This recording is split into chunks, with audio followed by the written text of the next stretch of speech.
trash in our Bojangles. Okay. Have we done it in this segment? No. Not in this segment. Okay, yeah. Okay, hold on.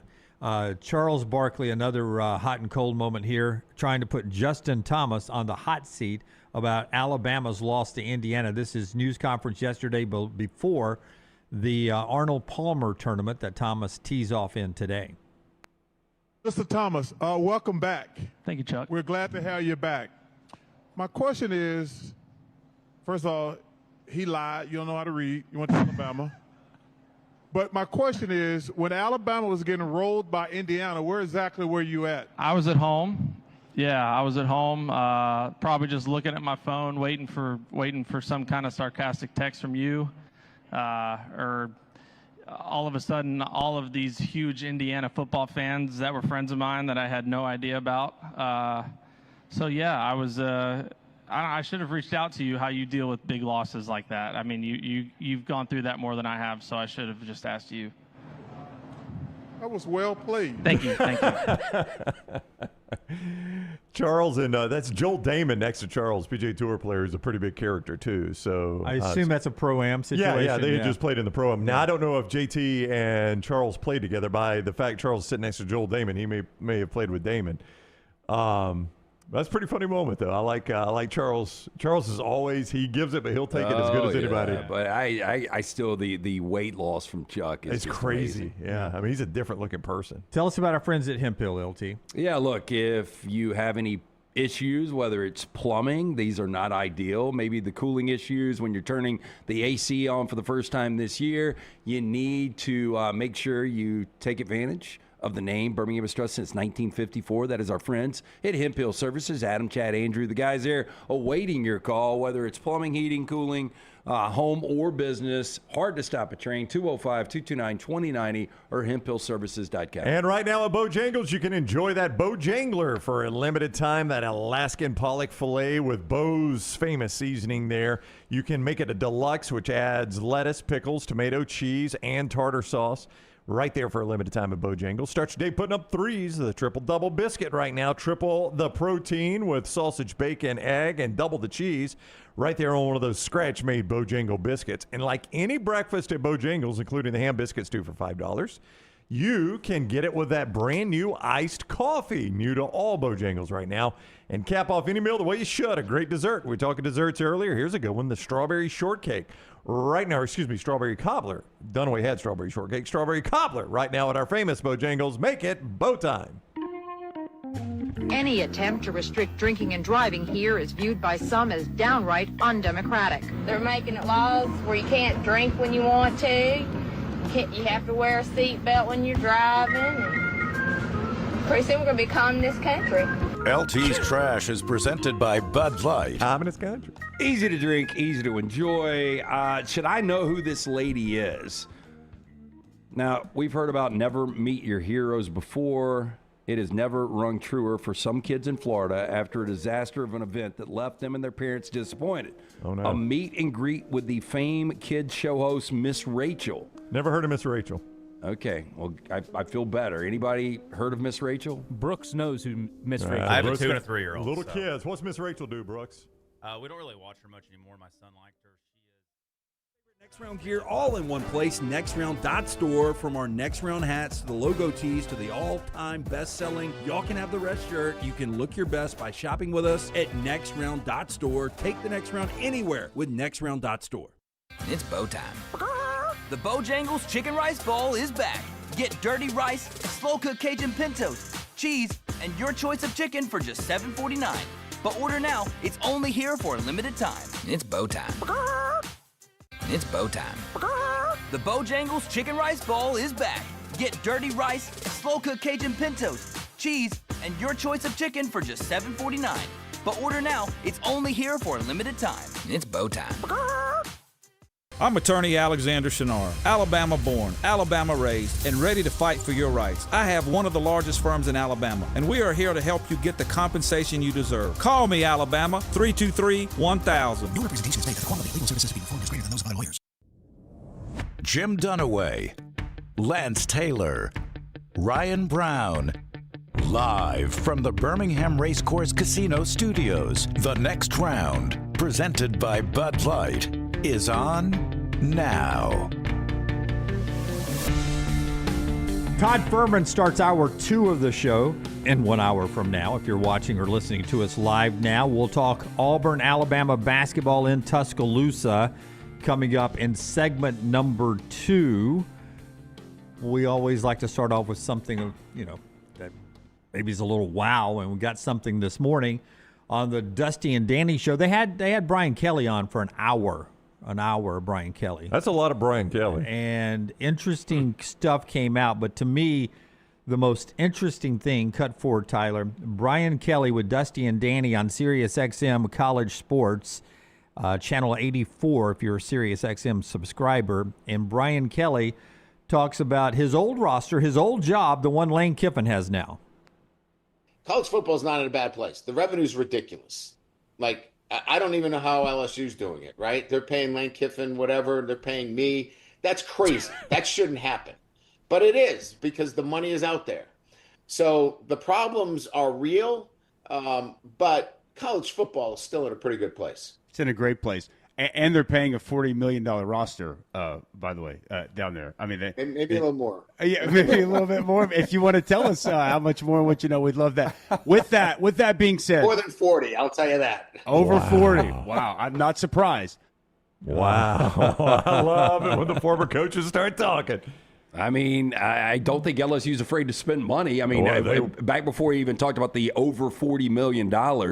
The money that they've got just tied up in coaching is pretty crazy. Now, we knew that there were going to be, according to people like Ross Dellinger and Chris Lowe, that there were multiple $40 million rosters. But the way his expression was, it made it sound like it was closer to other numbers than it was to 40, did it not? I mean, when he says over 40, you think he's talking 50 or 60. Because Dusty brings up 40 first, and he's like, oh, it's over 40. And he's like, oh, over 40. He's like, it's over 40. I just back to 2024 when Ohio State going into the season with Will Howard, it was national championship or bust, and everybody talked about the $30 million, but they also said the $30 million included some of the assistant coaches, including Chip Kelly at that point. And we thought that was a massive number, but I guess without guardrails, it's never going to go backwards. No. I mean, you're only going to spend more. Even with guardrails, the dirty money, I don't know what we're going to call this, the dirty money, the under-the-table money, will still get you to a $40 or $50 million roster. Do you think coaches like Lane Kiffin don't embrace this? Because Brian Kelly, I mean, I got the takeaway that Brian Kelly knows the number because Brian Kelly had that much on his roster. I mean, or close to it. Close enough. And he's close enough that he can do the math on the new stuff, Yeah, I right? think Brian Kelly, his personality, and you guys correct me if you think I'm wrong, he would have said, boy, I wish they spent that when I was there. No doubt. Yep. That would have been the way he had handled that. But he didn't say that. So he did not. So they were. He may not have had 40, but he had any he needed. And still, for the record, I don't think he deserved to be fired. 10 wins, 9 wins, probably would have won 8 or 9 last year. So, I'm still waiting for that story to come out that, we wanted to fire him with cause, like what was going on behind the scenes. We heard he got a little lazy, didn't want to recruit to the level that, he needs to recruit. So there was some of that. He did have a hurt quarterback. I mean, that impacts you a little bit. His quarterback, I mean, it's well documented now. At the NFL Combine, what Nussmeier was playing with all year, the medical evaluations that the NFL does, well documented that every time from the Clemson game on, including the Clemson game, when he threw the football, he was in pain. Yeah, and I'm not a willing passer, and not as well when I know every time I throw it, it's going to give me a pain in my abdomen. Right. All right. So let's role play. I like it when we role play. Lane Kiffin is at the podium for spring or whenever the next press conference he is. And let's go to Ryan in the back. Coach? Oh, he'll get asked about it 100% in Tampa at SEC Media Day. Oh, yeah, but he'll be at a podium before that. I mean, they got spring football. Are they still doing spring football, I guess, or spring game? They're the last team, yeah. Last team out. So he'll meet the media at that. Ryan in the back. And I go, Coach, Brian Kelly, your predecessor, was on Sirius XM with Dusty and Danny and indicated that your current roster is well over $40 million in NIL. Do you have a response to that? Is that what LSU is paying this roster? Last I checked, Brian's not in our facility anymore. I don't know how he knows how much we're paying our team. We're as competitive as anybody else, but I don't know what the exact dollar figure is. That's not my job. And you think Lane Kiffin would say, what, Coach, is $40 million? Is that what your roster is, or is it more than that?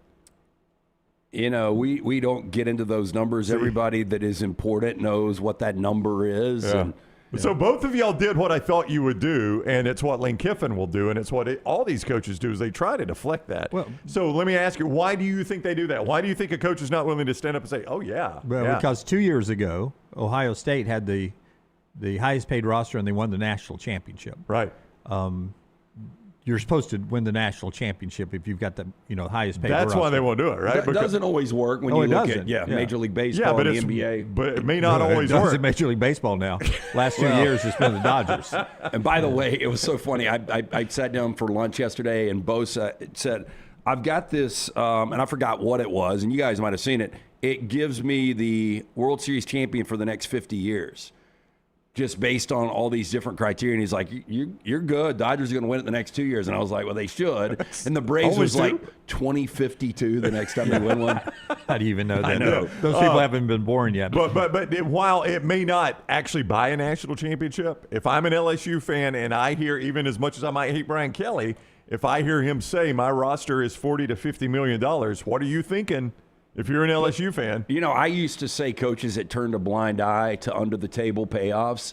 I was like, the majority of these guys know. I really think we live in a world now that I don't think these coaches really know the exact amount of money that is getting paid. That's why I answered that. I don't know how Brian knows. I coach the team. I don't know how much everybody's getting paid. I don't think anybody. I don't think you've got one person. Like if you went to Nebraska and you went to UCLA and you went to Florida and you were like, I need within $1 million what you guys are spending. I don't think you could find that one person that can do it. It's like Tony's general manager. Tony's running that. And it's why if I was a head coach, I may not do the Nick Saban system where my assistants can't talk, but I'll tell you one guy that would never do an interview if I was a head coach. GM? It's my GM. Yeah. That guy ain't talking to anybody. I mean, have you guys ever heard a GM do an interview? Not many, if any. Yeah. Yeah, I'm starting to learn everybody's names, but I have not seen a lot of interviews.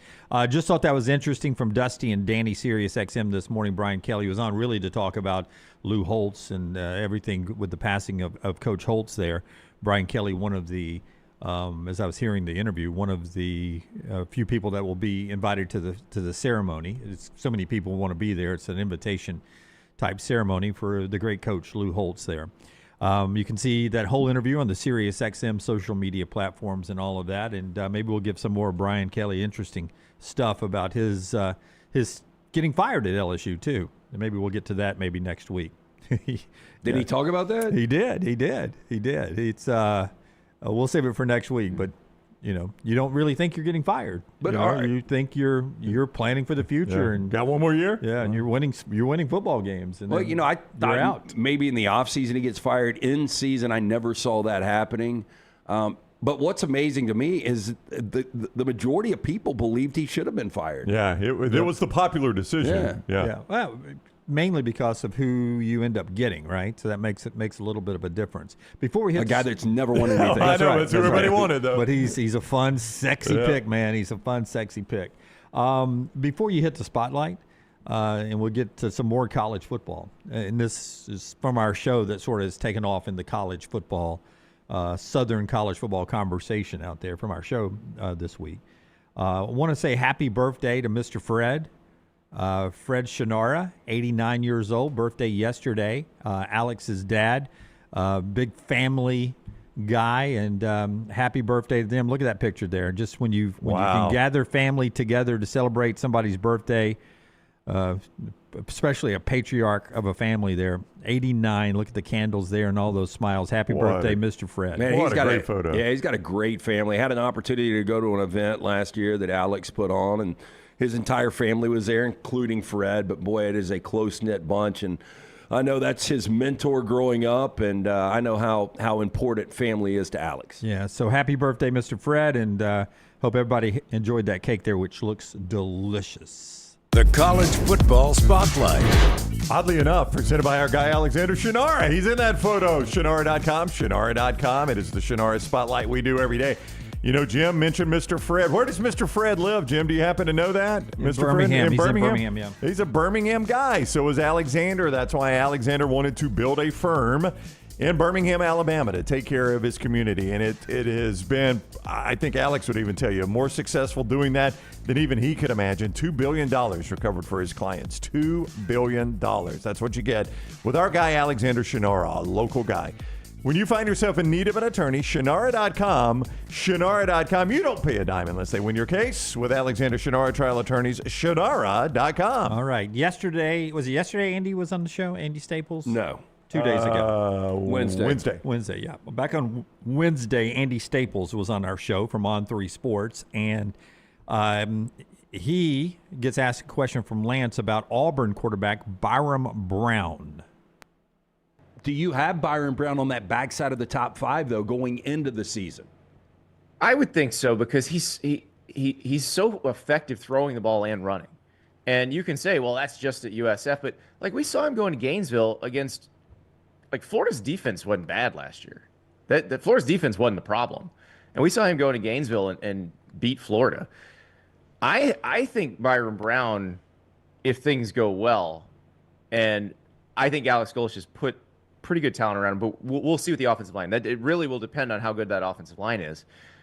Byrum Brown could be one of the best quarterbacks in the country, not just the SEC. He's got all the tools for it. He knows this offense really well. Now, what I will say is, if you look at what Golesh has done, they are gonna run the ball. They are determined to run the ball because they keep Cobb, who was Auburn's #1 running back last year. They went out and got the #1 running backs from Baylor, USF, and Troy to add to that backfield. So they're going to be probably, I would think, 55-60% run team. And remember, Byrum Brown's a big piece of that, because Byrum Brown gained 1,000 yards on the ground last year. That's right, 1,121 yards, non-sack rushing yards. And that's the way, we're starting to really count the college running yards. You're taking out the sack yards for the quarterback. Bill Connolly, ESPN, ranking all the Power 4 quarterbacks today. And when Lance asked the question, it was SEC rankings is what they were talking about. You have him on the backside of the top 5. And Andy goes on to say he could be one of the better ones in the country. Yeah, I think a lot of people need to realize how thin this quarterback draft is, but how robust it could be in 2027. So there's some really good quarterbacks in college football. Bill Connolly puts Byrum Brown 14, 15? Number 10 in the country. Okay. Oh, wow. Number 10 in the country, ahead of Darian Mensah at Miami. Don't agree with that, but, Byrum Brown, you can make the argument. Stand by. Ahead of Josh Hoover at Indiana. I don't agree with that. I am big on Hoover. Yeah, I like Hoover, but I can see Byrum Brown be better than Hoover. And both quarterbacks in that Signetti system have done better than that, right? Oh, They've both played top 10 football. Ahead of Bryce Underwood at Michigan, which I have no problem with either. I can live with that. I can live with that one. Ahead of Sam Levitt at LSU. I disagree with a healthy Sam Levitt, but again, coming off an injury. Had a Marcel Reed at Texas A&M. I got no problem with that. I don't have a problem with that. Reed has been far too inconsistent for me to think, he's a guaranteed top 10 especially in the big games. Once it got late in the season, he wasn't himself. Ahead of John Mateer at Oklahoma. Ahead of Damon Williams at Washington. Well, he is not better than Damon Williams, but I think where Mateer was last year, yes. Ahead of Kevin Jennings at SMU. Point being, Bill Connolly ahead of Lenore Sellers at South Carolina. The way they played the last year, He shouldn't be ahead of Lenore Sellers, but he was. Now, can Sellers thrive under new offensive leadership? That's going to be with the offensive coordinator change, it's going to be your question. Can you give me who is in front of him? I am going to. Just real quickly, 28th is where Bill Connolly, ESPN.com, has Keelan Russell / Austin Mack / Alabama Crimson Tide quarterback insert here. How do you do it? Even when it's an unknown, it's 28th in the country. By the way, I'm looking at the list. The 9 in front of him should be. Yeah. But I really don't have a problem where Connolly has got Byrum Brown, because I think those other guys, and we started with Mensah, I think they're all in the same neighborhood. But I do think the 9 that he put in front of them 1,000% should be in front of Byrum Brown, at least at this point. 1,000%. I'll run through them real quickly for those that are not looking at it. C.J. Carr, Notre Dame, is number 1. Julian Saint, Ohio State, 2.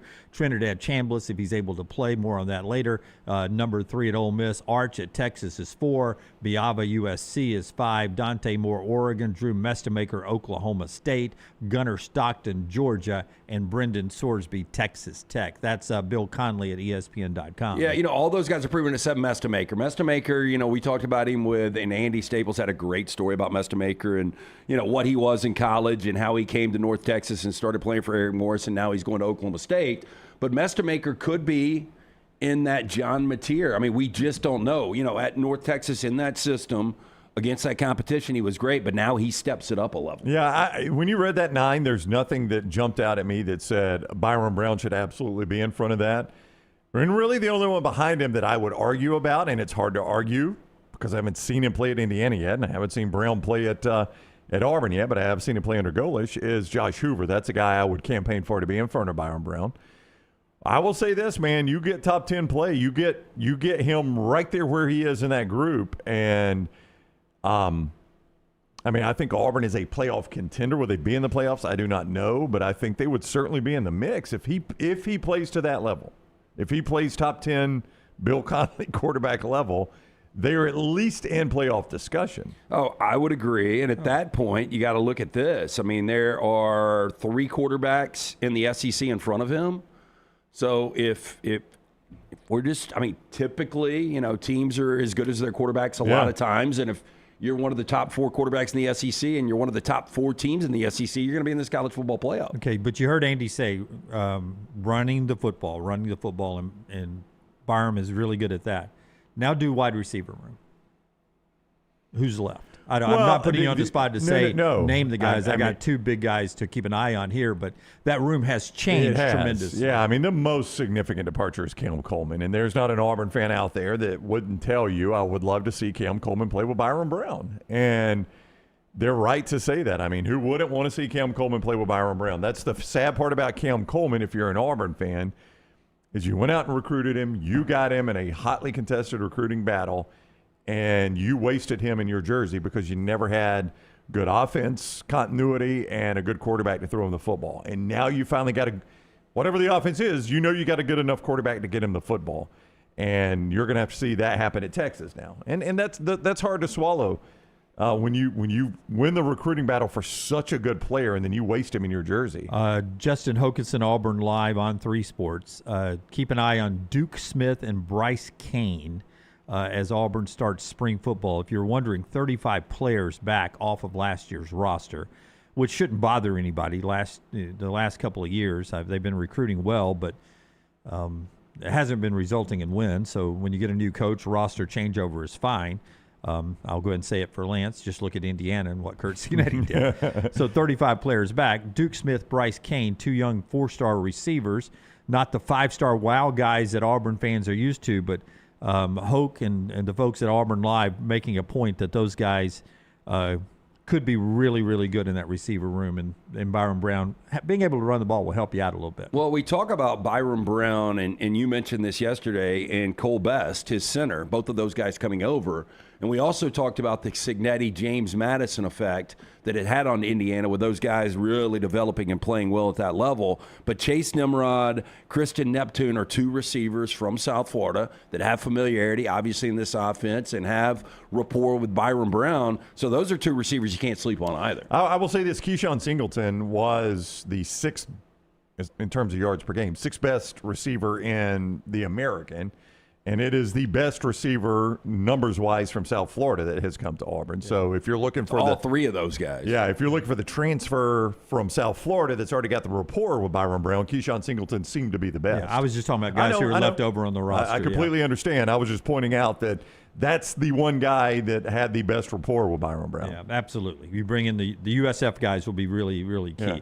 Auburn getting ready for spring. So's Alabama. A little bit more on what Alabama's talking about today after Brownie tells us about our friends at Bojangles. You had a chance to spend a little time with those guys yesterday. Yeah, we played a little golf with our buddies from Bojangles yesterday. Had a tremendous time. That Bojangler is back at Bojangles. The Alaskan pollock fillet which is dusted in that Bose seasoning that is famous. The deluxe comes with lettuce, pickle, tomato, cheese, and tartar sauce. Start your day getting up threes with a triple-double biscuit. Triple the protein. Sausage, egg, bacon, double the cheese right there on those scratch-made Bojangles biscuits that you cannot beat anywhere. Any other breakfast, including the ham biscuits, 2 for $5. You can try with that brand new iced coffee at Bojangles, and cap off any meal with that great strawberry cobbler. It is right there with our friends at Bojangles, where you can always make it bow time. It's time to go racing at Talladega. 2 days of great racing across 3 series, highlighted by the Jack Links 500 on Sunday.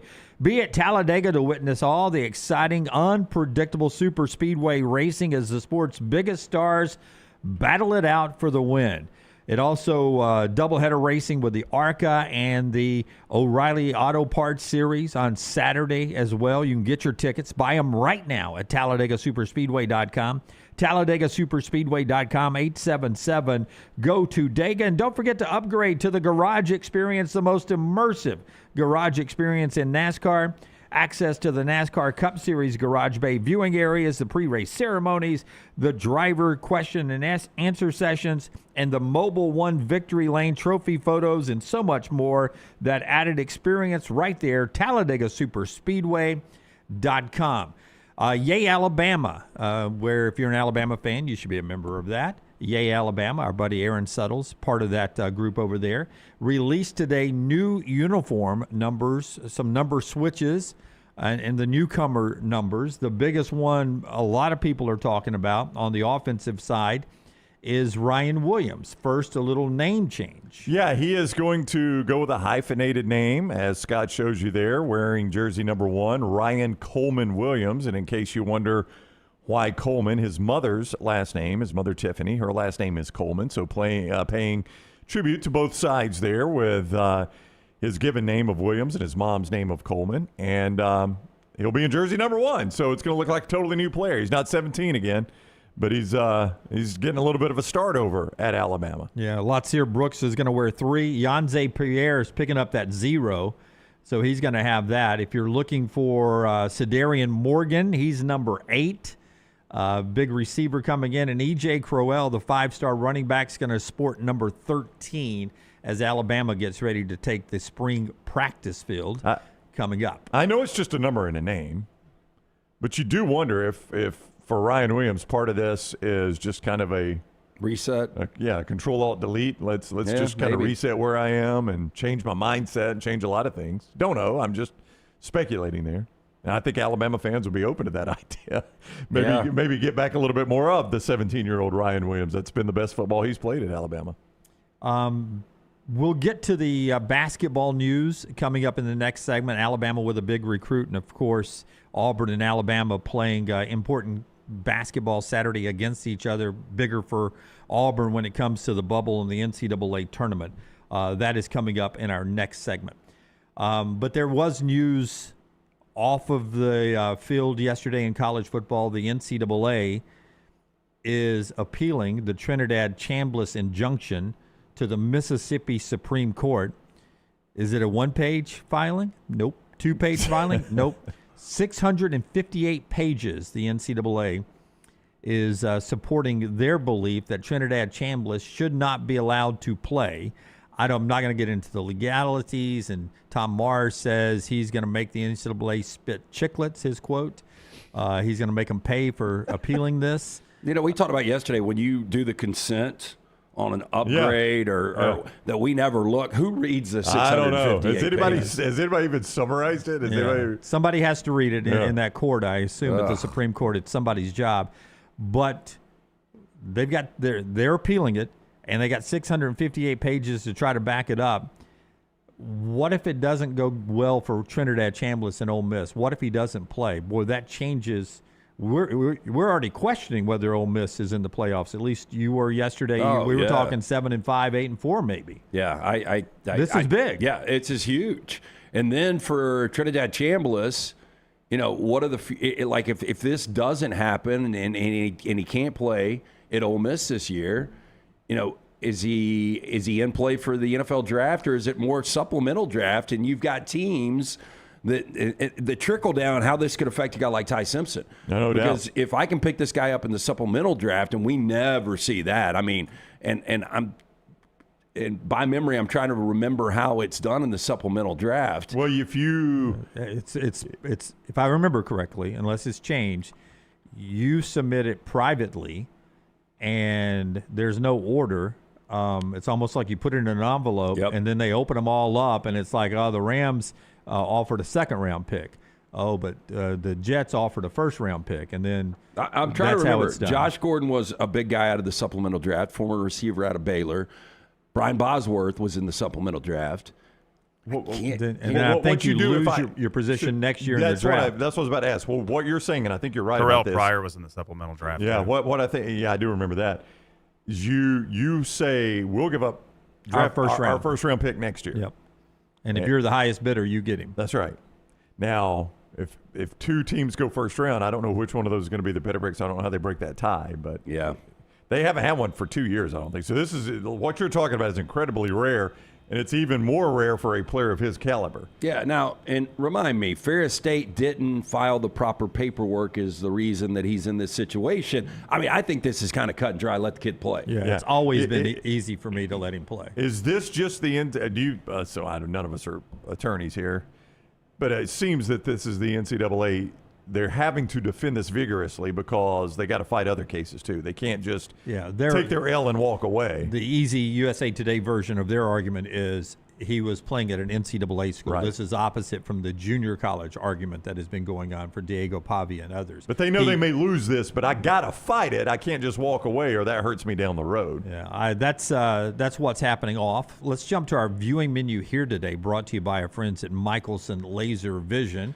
And we'll see what Tyler saw at the movies last night. Hey, very important. If you wear the contacts or glasses, you're wasting money each and every year. I'm speaking from experience. I did it for about a decade with the contacts. Pain in the ass, taking them out, putting them back in the next morning. Don't have to worry about that because in 2003, I got the LASIK procedure done from our friends at Michelson Laser Vision, Dr. Mark Michelson, Dr. Jen Michelson, best in the business. I've still got 2015 vision, better than 2020. Make the phone call that I made. Ask for Amy Toe. The next round, Cynthia. She is going to hook you up with a hassle-free consultation. You have nothing to lose to find out if LASIK is right for you. 205-969-8100 or michelsonlaservision.com. So last night I saw The Bride. This is Maggie Gyllenhaal's interpretation of The Bride of Frankenstein and almost turning it into sort of a Joker 2 kind of movie where they're two crazy people. Without the rape scene at the end? Yeah, that didn't happen. So thankfully it was an improvement over Joker Fully Ado. And before I went to the movie, I said, well, I hope that Maggie Gyllenhaal's writing and directing is better than her acting. And? It turns out that whether she's got a pen in her hand, a camera in her hand, or she's in front of the camera, she is just a disappointment. It's just that bad, huh? Yeah, I mean, the ratings have been terrible. You brought up her role in Dark Knight. I thought that was, not that I know anything about movies, that was one of the most miscast roles I have ever seen in my life. So I mean, Bruce Wayne's got his pick of the litter. He ain't going Maggie Gyllenhaal. So the reason behind that was in Batman Begins, Katie Holmes played Rachel. Right. And Tom shut it down, right? Tom shut it down. And Katie Holmes was fantastic. Well, she'd be terrific in that role, sure. Yeah. I would recommend you go watch Batman Begins. Okay. You'll like I Katie thought Holmes about in this that the role. other day, too. We need to keep a list in Letterboxd. Help me do this, of movies that Brown has not seen. There are a lot of them. Oh, because that list would be amazing. Yes, it's a prodigious list. But, yeah, I saw The Bride, and there was this one part that's not in any of the trailers for good reason. It's such a weird addition. They make it where the bride is possessed by, like, the spirit of Mary Shelley, who wrote Frankenstein. And at first, I thought, oh, we can go some cool directions with this. All that ends up happening is she's explaining what's going on, how she's feeling, and then she turns into Mary Shelley for a bit. So you get, like, regular voice, and then, hello, governor, just like in the middle of the line. And it completely takes you out of the movie. Well, thank you. I wasn't going to go see this anyway. Now you have saved me from a late Friday or Saturday night when it comes on and I'm able to stream it. I will completely stay away from it. Yeah, stay away from this one. Moving on. Today, I'm hoping I'll see a much better movie. Pixar has been looking to get their original animated movies back on track and stop going to the well. and that is hoppers. A 19-year-old animal lover uses technology to place her consciousness into a robotic beaver to uncover mysteries within the animal world. Right now, it's got an average of 3.8 stars on Letterboxd out of 5, so that would be a 76 out of 100, and a 96% on Rotten Tomatoes. So a lot of people are liking this one. And then we've got Protector, a new movie starring Mila Jovovich and Matthew Modine. Former war hero Nikki's peaceful life is shattered when her daughter is kidnapped. Thrust into the criminal underworld while hunted by cops and military, she must fight to rescue her child. So it's basically Taken with Mila Jovovich. And then finally today, we've got a new Netflix documentary from Steven Spielberg. It's called The Dinosaurs. This groundbreaking documentary series follows the rise and fall of the dinosaurs across more than 150 million years, and it's narrated by Morgan Freeman. Always good, man. Yeah. Always good. The dinosaurs. That's what Tyler is watching, brought to you by our friends at Michelson. Don't forget, give a plug for the next reel there. Get people over to see that opening episode. Yeah, go check out the next reel. I'll drop the link in the chat, and it's available on the Next Round channel. Same place you watch all the rest of the TNR content. That's right. Keep pushing that in the chat over there. When we come back, what's happening in basketball this weekend, including Auburn and Alabama. It's a big weekend happening, and a big recruit for Nate Oats and company yesterday. Don't forget, you can celebrate anything with our friends at Walk-Ons, where every day is game day, whether it's a post-win celebration, drinks after work, or taking the fam for some made-from-scratch favorites. Walk-Ons is your go-to for good times with the wall-to-wall TVs, craft beer and cocktails, bold flavors for the fans of all ages, from the melty mozzarella logs to the Hall of Fame level burgers. It's my favorite place to go for bone-in wings. Stop by today or order online in the app. Walk-On Sports Bistro, Trustful, Greystone, and Stadium Trace. It's game on at Walk-Ons. Follow LT on Twitter at @TheLanceTaylor. I'm attorney Alexander Shinar, Alabama born, Alabama raised, and ready to fight for your rights. I have one of the largest firms in Alabama, and we are here to help you get the compensation you deserve. Call me, Alabama, 323-1000. Your representation is made for the quality of legal services to be performed is greater than those of other lawyers. Sterling and the fine folks at Champy's Chicken on Highway 119 in Alabaster want to welcome you in for a great lunch or dinner starting at 11 a.m. every day. Chicken that's brined overnight and cooked to order, and the taste of the Delta with those Delta recipe tamales. Champy's is perfect for all your tailgating needs this football season. You can also choose Champy's for your next party, wedding, or birthday. Great food, great people. Champy's Chicken on Highway 119 in Alabaster, and everything online at champyschicken.com. At Central State Bank, we are large enough to serve you and small enough to know you. Manage your money with ease, whether it's mobile banking, hassle-free checking, competitive loans, business solutions, or personalized financial advice. We're your hometown bank with big-time service. Visit us today and experience banking made simple, because at Central State Bank, you come first. Member FDIC. Think about the best summer nights of your life. How many of those were in a great t-shirt? Visit nextround.store to get the perfect t-shirt for the next perfect southern night. Nextround.store. The memories are waiting. Hey, there's nothing worse than waking up to a plumbing problem. Don't get caught in a flooded house. Call the guys at Hemp Hill Services. Adam, Chad, and the team at Hemp Hill are the only ones I trust to fix it, and fix it right the first time. Hemp Hill Services does it right, and always at a fair price. For all of your plumbing, cooling, and heating needs, trust the name that Birmingham has trusted since 1954. That is Hemp Hill Services. Call now, 205-229-2090. That's 205-229-2090. Hey, for all of your IT and printing needs, reach out to our friends at Xerox Business Solutions. Look, I'm still one of those old school guys. I print my notes every single day for the show. If you watch the show here on the Next Round, you see all the notes in front of me. From day one, Xerox Business Solutions, they've been with us here at the Next Round. Local for over 45 years. For all of your IT and printing needs, visit XeroxBusinessSolutions.com or call 205-969-3000. That's 205-969-3000. Remember the name Way to Wellness if you're battling weight loss in your life. I'm Jim Dunaway from the Next Round. There was a time I was over 216 pounds until Way to Wellness helped me lose 45 pounds, and now for over 2 years, they've helped me keep that weight off. Here's their website, aplanforme.com, aplanforme.com. That's a great name for a website because there's no cookie-cutter plan. Everything is designed specifically for you. No contract, no sign-up fees, and your first consultation is free at Way to Wellness. Ain't no party like a Dega party. The noise, the chaos, the will to survive. The biggest, boldest, brashest, fastest, and most intimidating track in all of NASCAR. Only one place calls that home. At Talladega, anything can happen. And at this super speedway, everything usually does. Hell yeah, boys! NASCAR weekend at Talladega Superspeedway, April 24th through the 26th. Get your tickets now at TalladagaSuperspeedway.com. It's bow time. The Bojangles Chicken Rice Bowl is back. Get dirty rice, slow-cooked Cajun pintos, cheese, and your choice of chicken for just $7.49. But order now. It's only here for a limited time. It's bow time. It's bow time. The Bojangles Chicken Rice Bowl is back. Get dirty rice, slow-cooked Cajun pintos, cheese, and your choice of chicken for just $7.49. But order now. It's only here for a limited time. It's bow time.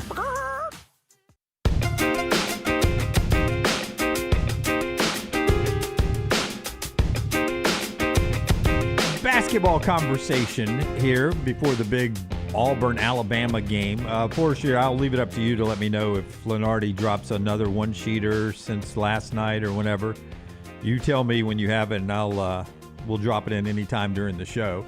This conversation being brought to you by our friends at Kalshi, where I was able to, what's your catchphrase with Kalshi? To learn how to absorb a loss or something like that? Is that one of the things that? Eat a loss? Eat a loss, yeah. I was able to get out of my... You're conditioned to eat losses, aren't you? Yeah, I was able to get out of a trending bad loss yesterday on my PGA. Tommy Fleetwood did not play well, and I was able to cash out and save a little bit, so...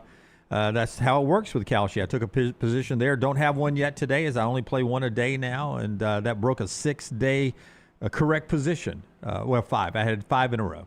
So that's a heater, man. Missed it yesterday. Trade using Kalshi now that it's legally available in all 50 states. We talk about that 2024 presidential election when Kalshi really started to make its name. And that's the great thing is not only as we roll into college basketball tournaments this weekend and get ready for the NCAA tournament, it's not just sports, it's pop culture, it's politics, it's weather. Every position is listed in percentages. Kalshi does an incredible job on showing you what you will win on whatever position you take. Very important, though, Brown. You need to download that app, Kalshi, and put in that code TNR. That's right. Code TNR gets you $10 on your first $10 position. Lance mentioned percentages. You can also use the sports fan mode to see point spreads. Arnold Palmer Invitational winner, Jim was talking about. You can look at that right there if you want to get a little golf. You got 2 guys play head-to-head all week, and you can see who wins. Jim did not like it, huh? 7 o'clock Fox tonight. I can take a position on the USA and Brazil as we start the World Baseball Classic. Oh, that is... Well, I don't even know. It's baseball, not soccer. Yeah. I mean, the United States roster, I don't know if you guys have gone through it. I have not, but look at the percentages right there. My gosh, man. I was looking at their starting lineup, projected starting lineup yesterday, and you look at the arms they've got. I mean, I know Japan's going to be right there, but this should be a dominant run now for Team USA. 97% right now in Kalshi for Team USA. If that was soccer, would it be different? You could almost flip it. You would just change the names, probably. It'd be 97-3. Bama and Auburn playing in Tuscaloosa as well. We don't have an official point spread yet, I do not think, but right now at Kalshi, 72% on the Crimson Tide of Alabama. I said yesterday or Wednesday, I think it's going to be 7. I think Alabama will be a 6.5 or 7-point favorite. But I will say with sports fan mode, when that point spread is available, you'll see it reflected there at Kalshi as well. Kalshi.com, but always download the Kalshi app. Use code TNR, $10 on your first $10 position when you use code TNR at Kalshi. In the wee hours of the morning, by the way, Shohei Ohtani with a grand slam at the Tokyo Dome. Place went crazy, and he's off and rolling for the Japanese team. But 7 o'clock main Fox tonight for USA and Brazil if you're ready for quote-unquote meaningful baseball. Meaningful basketball for Auburn. Forrester has the latest Lunardi one-sheeter ready to go. Where is Auburn right now going into this game? They are still the second team out behind VCU now. VCU is the team they're behind, just ahead of Virginia Tech, and Cincinnati has moved up from next 4 out into the first 4 out.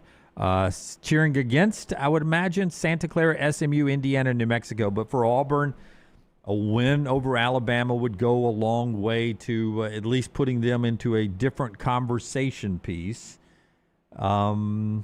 Auburn's chances tomorrow in Tuscaloosa. I mean, that was a really good game back in Neville. And, I think Auburn, they play confidently when they play in Nate Oats in Alabama. I mean, I would say if they play this game 10 times, and by the way, big game for VCU today against Dayton, where actually Dayton's a 1.5-point favorite.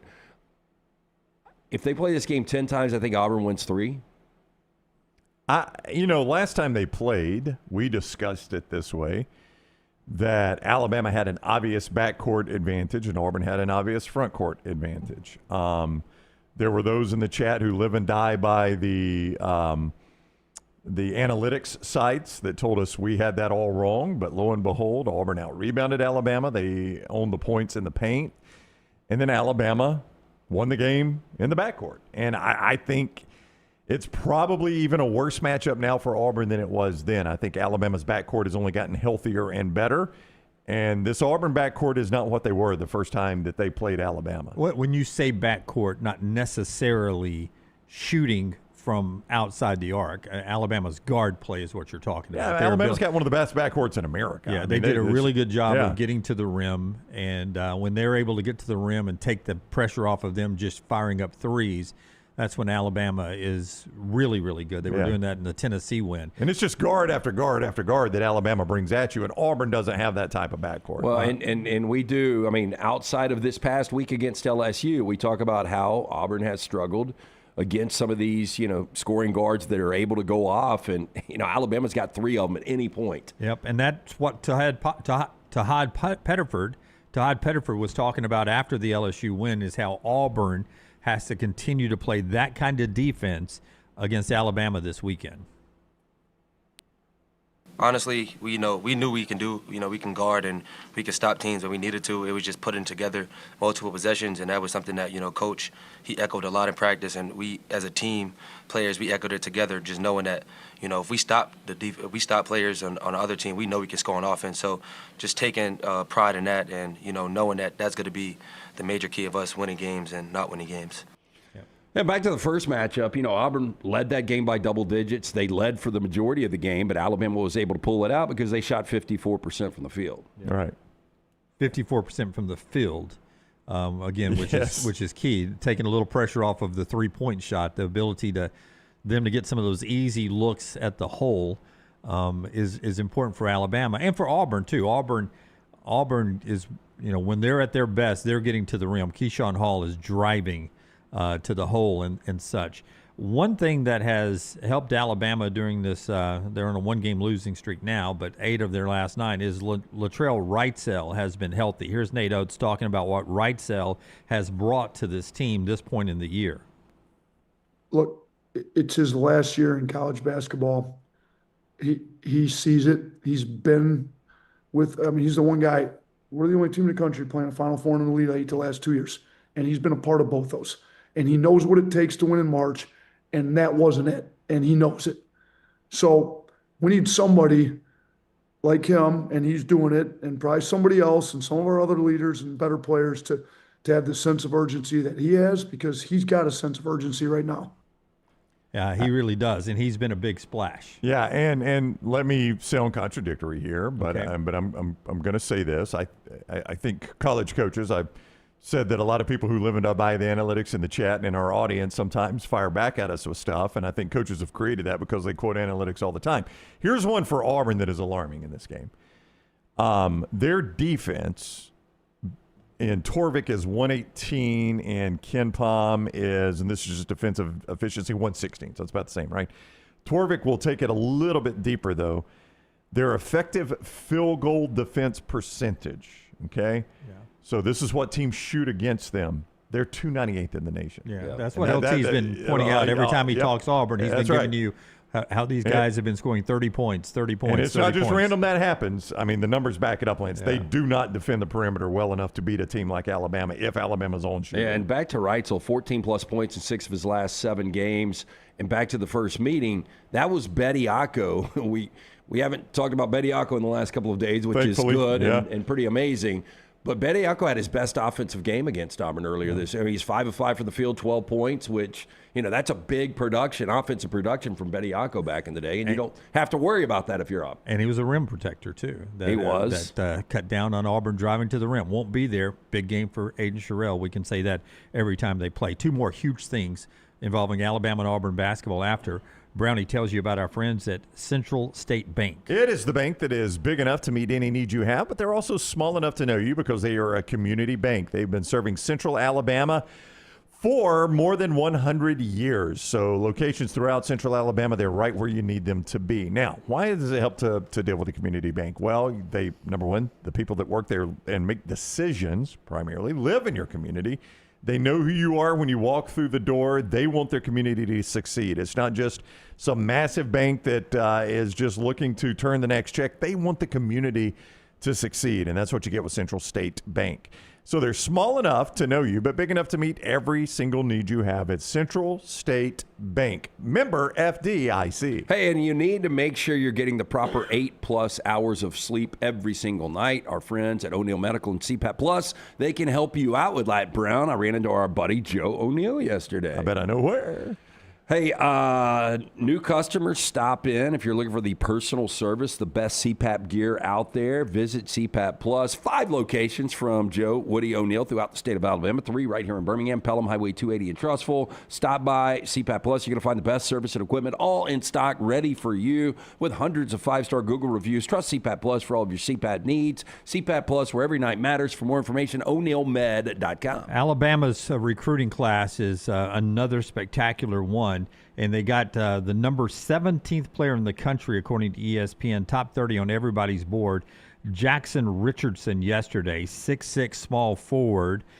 He is the son of NBA slam dunk winner Jason Richardson. And Jason Richardson and Preston Murphy go way back together, Alabama's top recruiter and top assistant coach. And they just worked hard and got this guy. And now he is part of this guy's a future NBA player, 6'6", small forward who can jump out of the gym, as you would imagine. But you put him in there if Amari Allen comes back and some of the pieces, and they got another top recruiting class. Nothing's changing with Nate Oats and Preston Murphy over there. To me, it's interesting, though, because it is one of the best athletes coming out in the 2026 class. But, boy, he can't shoot it right now behind the arc. And when you come into Nate's system, you got to be able to shoot the 3. Obviously, Nate and Preston Murphy believe that he's going to be able to evolve there, but he's got that skill set. I mean, his father, we remember him winning a national championship with Tom Izzo and Morris Peterson and Mateen Cleaves back in the day. It's hard to believe that championship team's already producing college basketball players. I'll tell you that. You listen, 3 points important to him, but it's 3 points or at the rim. At the rim, he's incredible. Yeah, this guy's good at the rim. Yeah, I think he's shooting like 70% at the rim because he's just out-athleting everybody. And, his ability, he, like you said, he can jump out of the gym. And he is one of the best athletes coming out. But you look at the teams that were recruiting me. It wasn't like he was getting recruited by big-time programs. I mean, the biggest basketball program that recruited him was Creighton. Yeah, Creighton was expected to get him and ended up not getting him. Alabama was a long time on Jackson. A bit early for this conversation, but it does fit here, and you mentioned it. I just want to know what your guy's gut is. Amari Allen back for Alabama next year?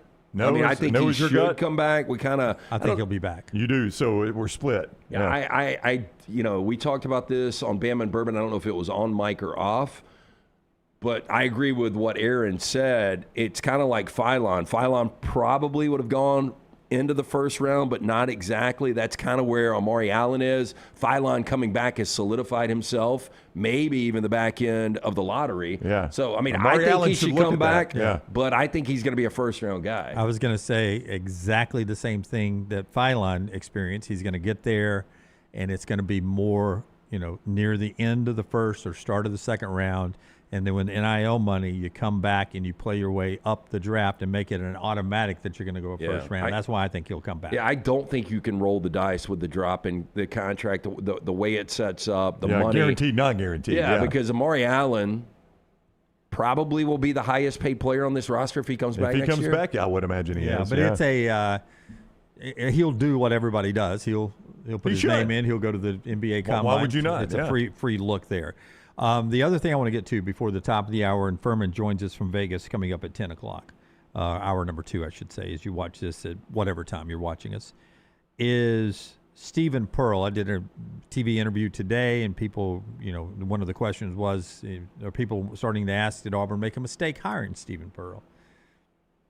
And I do not believe they have. I've got some numbers here from Auburn Anytime, fan page for Auburn, but I went and verified these numbers.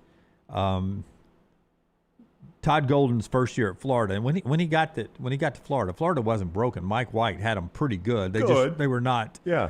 They were not Billy Donovan. They were not Billy Donovan. Yeah, I think Mike White was still getting kind of compared to Billy Donovan. They were not what, no offense, so they were not what Nate inherited really in Tuscaloosa.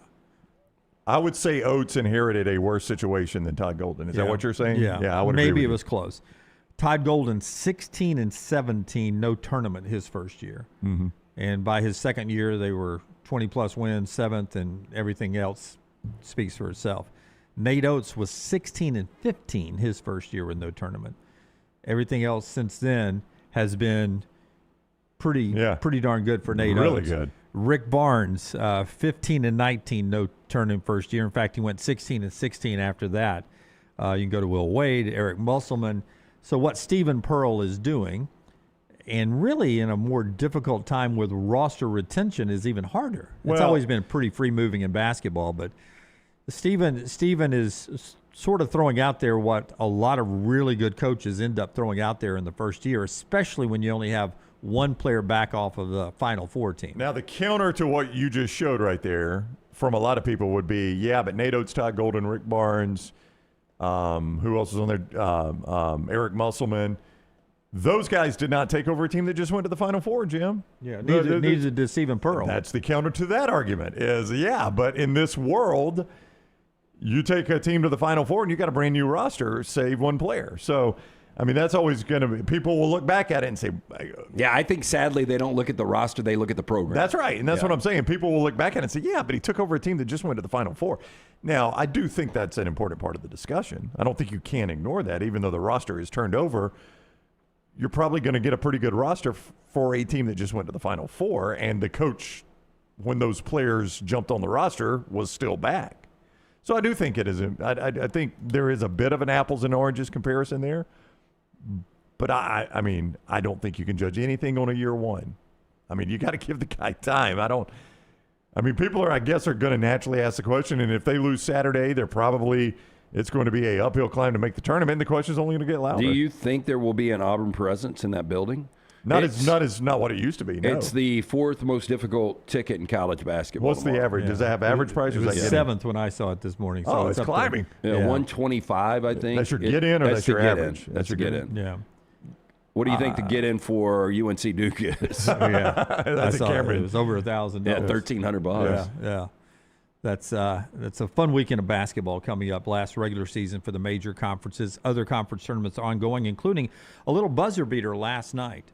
They used to be called the Engineers, I'm told by Scott Forrester. They're now called the Mountain Hawks. The Mountain Hawks? Is that right, Forrester? Can I get Forrester's? That is accurate. Okay. Take us to last night's buzzer beater, Forrester. We're going to Lehigh. They were the Mountaineers, and now they're the Nighthawks? They were the Engineers. Engineers? Yeah, they just gave up academics. Hey, we don't care about half court. Survive and advance for Lehigh there. So they're done. Well, obviously, they got to win their tournament. Yeah. Forrester, go ahead. This was in their tournament, was it not? This is part of their tournament. Yeah, this is their conference tournament. Yeah. Wasn't long ago, we were doing a show together. C.J. McCollum and Lehigh beat Duke first round. I do remember that. Yeah, Mercer gave them a run one year, didn't they? Mercer gave Duke a run? I think Mercer beat Duke. They beat Duke, yeah. That's what I thought. I thought that was a period of time there. I was at Dixie Fish watching Mercer and Duke. I was amazed by that. But inbound pass, it's that time of year right there. Midcourt buzzer beater from Lehigh. Is March. Our friends at Hemp Hill brings us Lance's Lock. One more thing to get to before we get to the top of the hour. Tell us about Lance's Lock. Some of the plays, tournament action starts here in a few seconds. We've got day basketball available right now. 6 plays in college, 1 in the NBA. Jump on board. Free play every single day at lanceslock.com. Still working on that March Madness package. Jump on board. Win with us. It is always brought to you by our friends at Hemp Hill Services. Trust the name. Birmingham has trusted since 1954. for all of your plumbing, heating, cooling, any of these issues arise, home or business, they're ready to serve you. Call Adam, Chad, Andrew, the guys there. Tell them the Next Round sent you. Hard to stop a train. For more information, hemphillservices.com. All right. There is a lot of people that battle health things. Cut 5, Tyler. A lot of people that battle health things. And there are different ways to attack it. A lot of admiration for Deion Sanders addressing everything he addressed last year. And now Deion Sanders is becoming a spokesperson. I used to think that nothing can stop me. Then bladder cancer and leaks showed up. An opponent I could not run, outsmart, or outswagger, but I knew I had to stay in the game. And that's why I used the pin guards. Trust me, it was scary to try something new like that. But baby, it was worth it. It helped to give me my life back. It changes everything but you.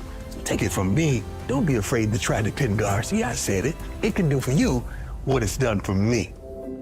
Deion Sanders still coaching, still living, and putting a little bit of his ego aside and talking about that. And that's not a spoof or anything. That is a new Depend commercial. That is very humbling. I don't know how you feel guys... like Saturday Night Live, honestly. I mean, look, Deion's got a ton of money. Louis Vuitton monogram on it. I think this does show you, like, his ability to check his ego. I think he thinks this is important, maybe for people not to be embarrassed by this. I don't know how you guys feel and how you all did it.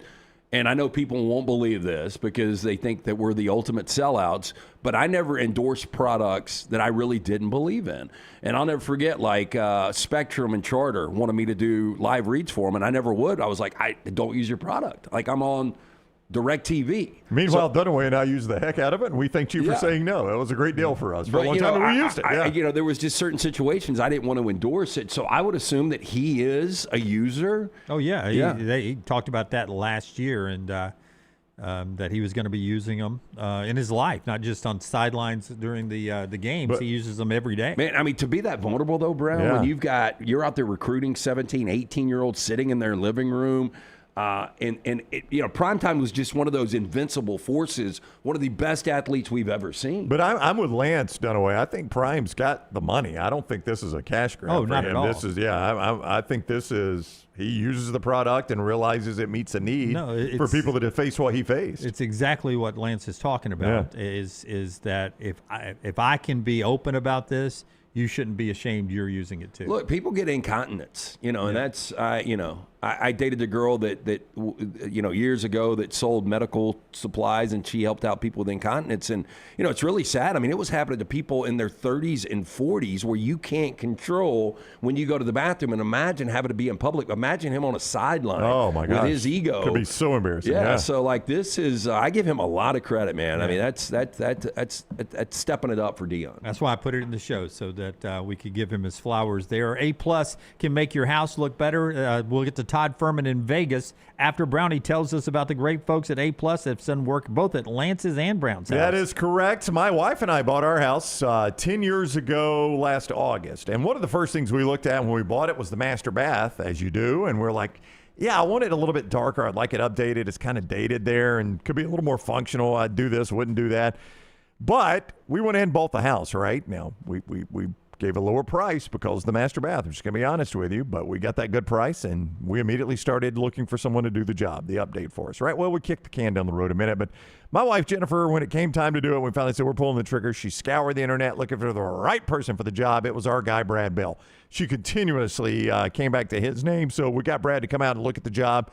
He said, look, let's sit down. You tell me what you want, and that's what I'm going to do. He even told me, he's like, Ryan, you can go look at any of these one-day master bath remodels that they advertise, and you'll find that oftentimes their quote's going to be higher than mine, and the work is just going to be nowhere close. He was right. Brad Bell is the guy I recommend you use. Here's what he specializes in: master bath, kitchen, and master bedroom closets. The reason he does that is because, number one, you're going to use those rooms a lot when you own your home, and number two, when you go to sell your home, you can get some of your money back when you update your master bath, kitchen, and master bedroom closets. So give Brad a call, 205-422-1758, 205-422-1758, and get him to come out and look at your job. Or you can see more before and afters and find all of his contact at this website, AlabamaBathRemodels.com. That is AlabamaBathRemodels.com. Fuhrman is next. Follow Scott Forrester on Twitter @ScottForresterTV.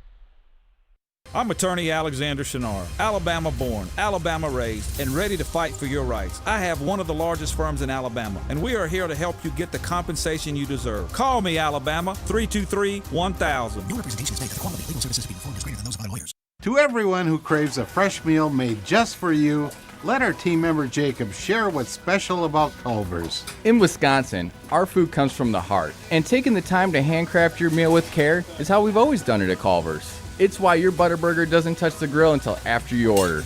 Come to Culver's and let us serve you a Butterburger made special just for you. From Wisconsin with love, welcome to Delicious.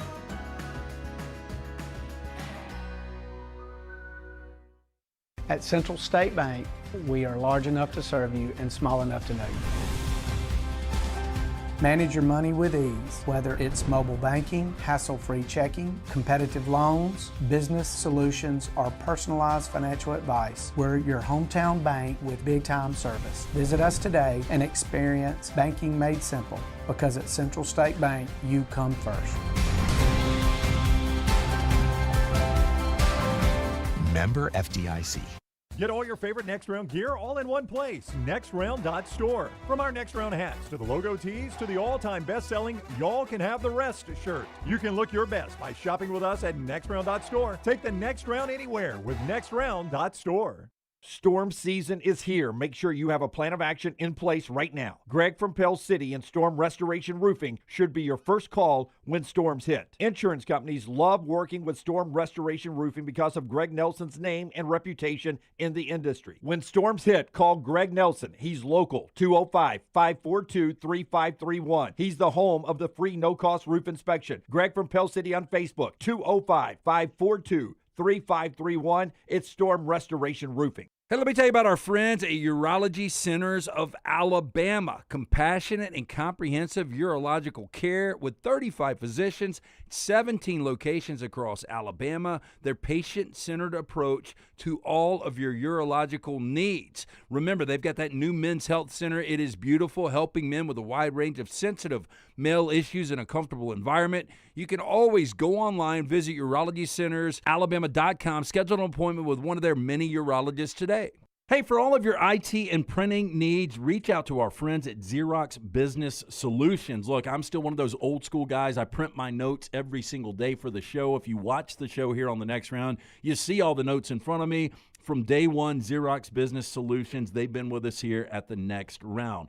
Local for over 45 years. For all of your IT and printing needs, visit XeroxBusinessSolutions.com or call 205-969-3000. That's 205-969-3000.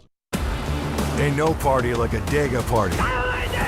The noise, the chaos, the will to survive. The biggest, boldest, brashest, fastest, and most intimidating track in all of NASCAR. Only one place calls that home. At Talladega, anything can happen. And at this super speedway, everything usually does. Hell yeah, boys! NASCAR weekend at Talladega Super Speedway, April 24th through the 26th. Get your tickets now at TalladegaSuperspeedway.com. It's bow time. The Bojangles Chicken Rice Bowl is back. Get dirty rice, slow-cooked Cajun pintos, cheese, and your choice of chicken for just $7.49.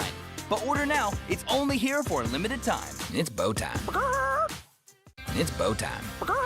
The Bojangles Chicken Rice Bowl is back. Get dirty rice, slow-cooked Cajun pintos, cheese, and your choice of chicken for just $7.49. But order now. It's only here for a limited time. It's bow time. Jim Dunaway, Lance Taylor, Ryan Brown.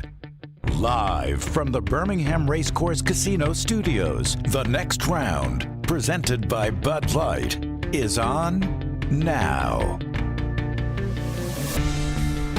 10 months after popping his Achilles, Jason Tatum could return tonight in Boston, Dallas and Boston, 6 o'clock ESPN. We're about to talk all sports with Todd Fuhrman after LT tells you about our friends at Odie's. Odie's Tavern, a great place to watch college hoops this weekend. Of course, if you like the live music, both locations, live music tonight and tomorrow night. The original location in Crestline, newest location in Edgewood. Fantastic food at both from Rodney Davis. Those homemade croutons we talk about. Very good. Fantastic chili, burgers, sandwiches, everything right there. Get in.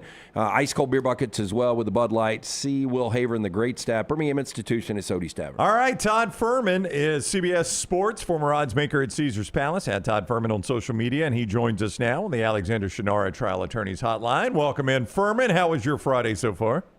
No complaints thus far, gentlemen, but I won't have claimed that I got up early in the morning at about 2 a.m. local time to watch Team Japan take care of Chinese Taipei in the World Baseball Classic.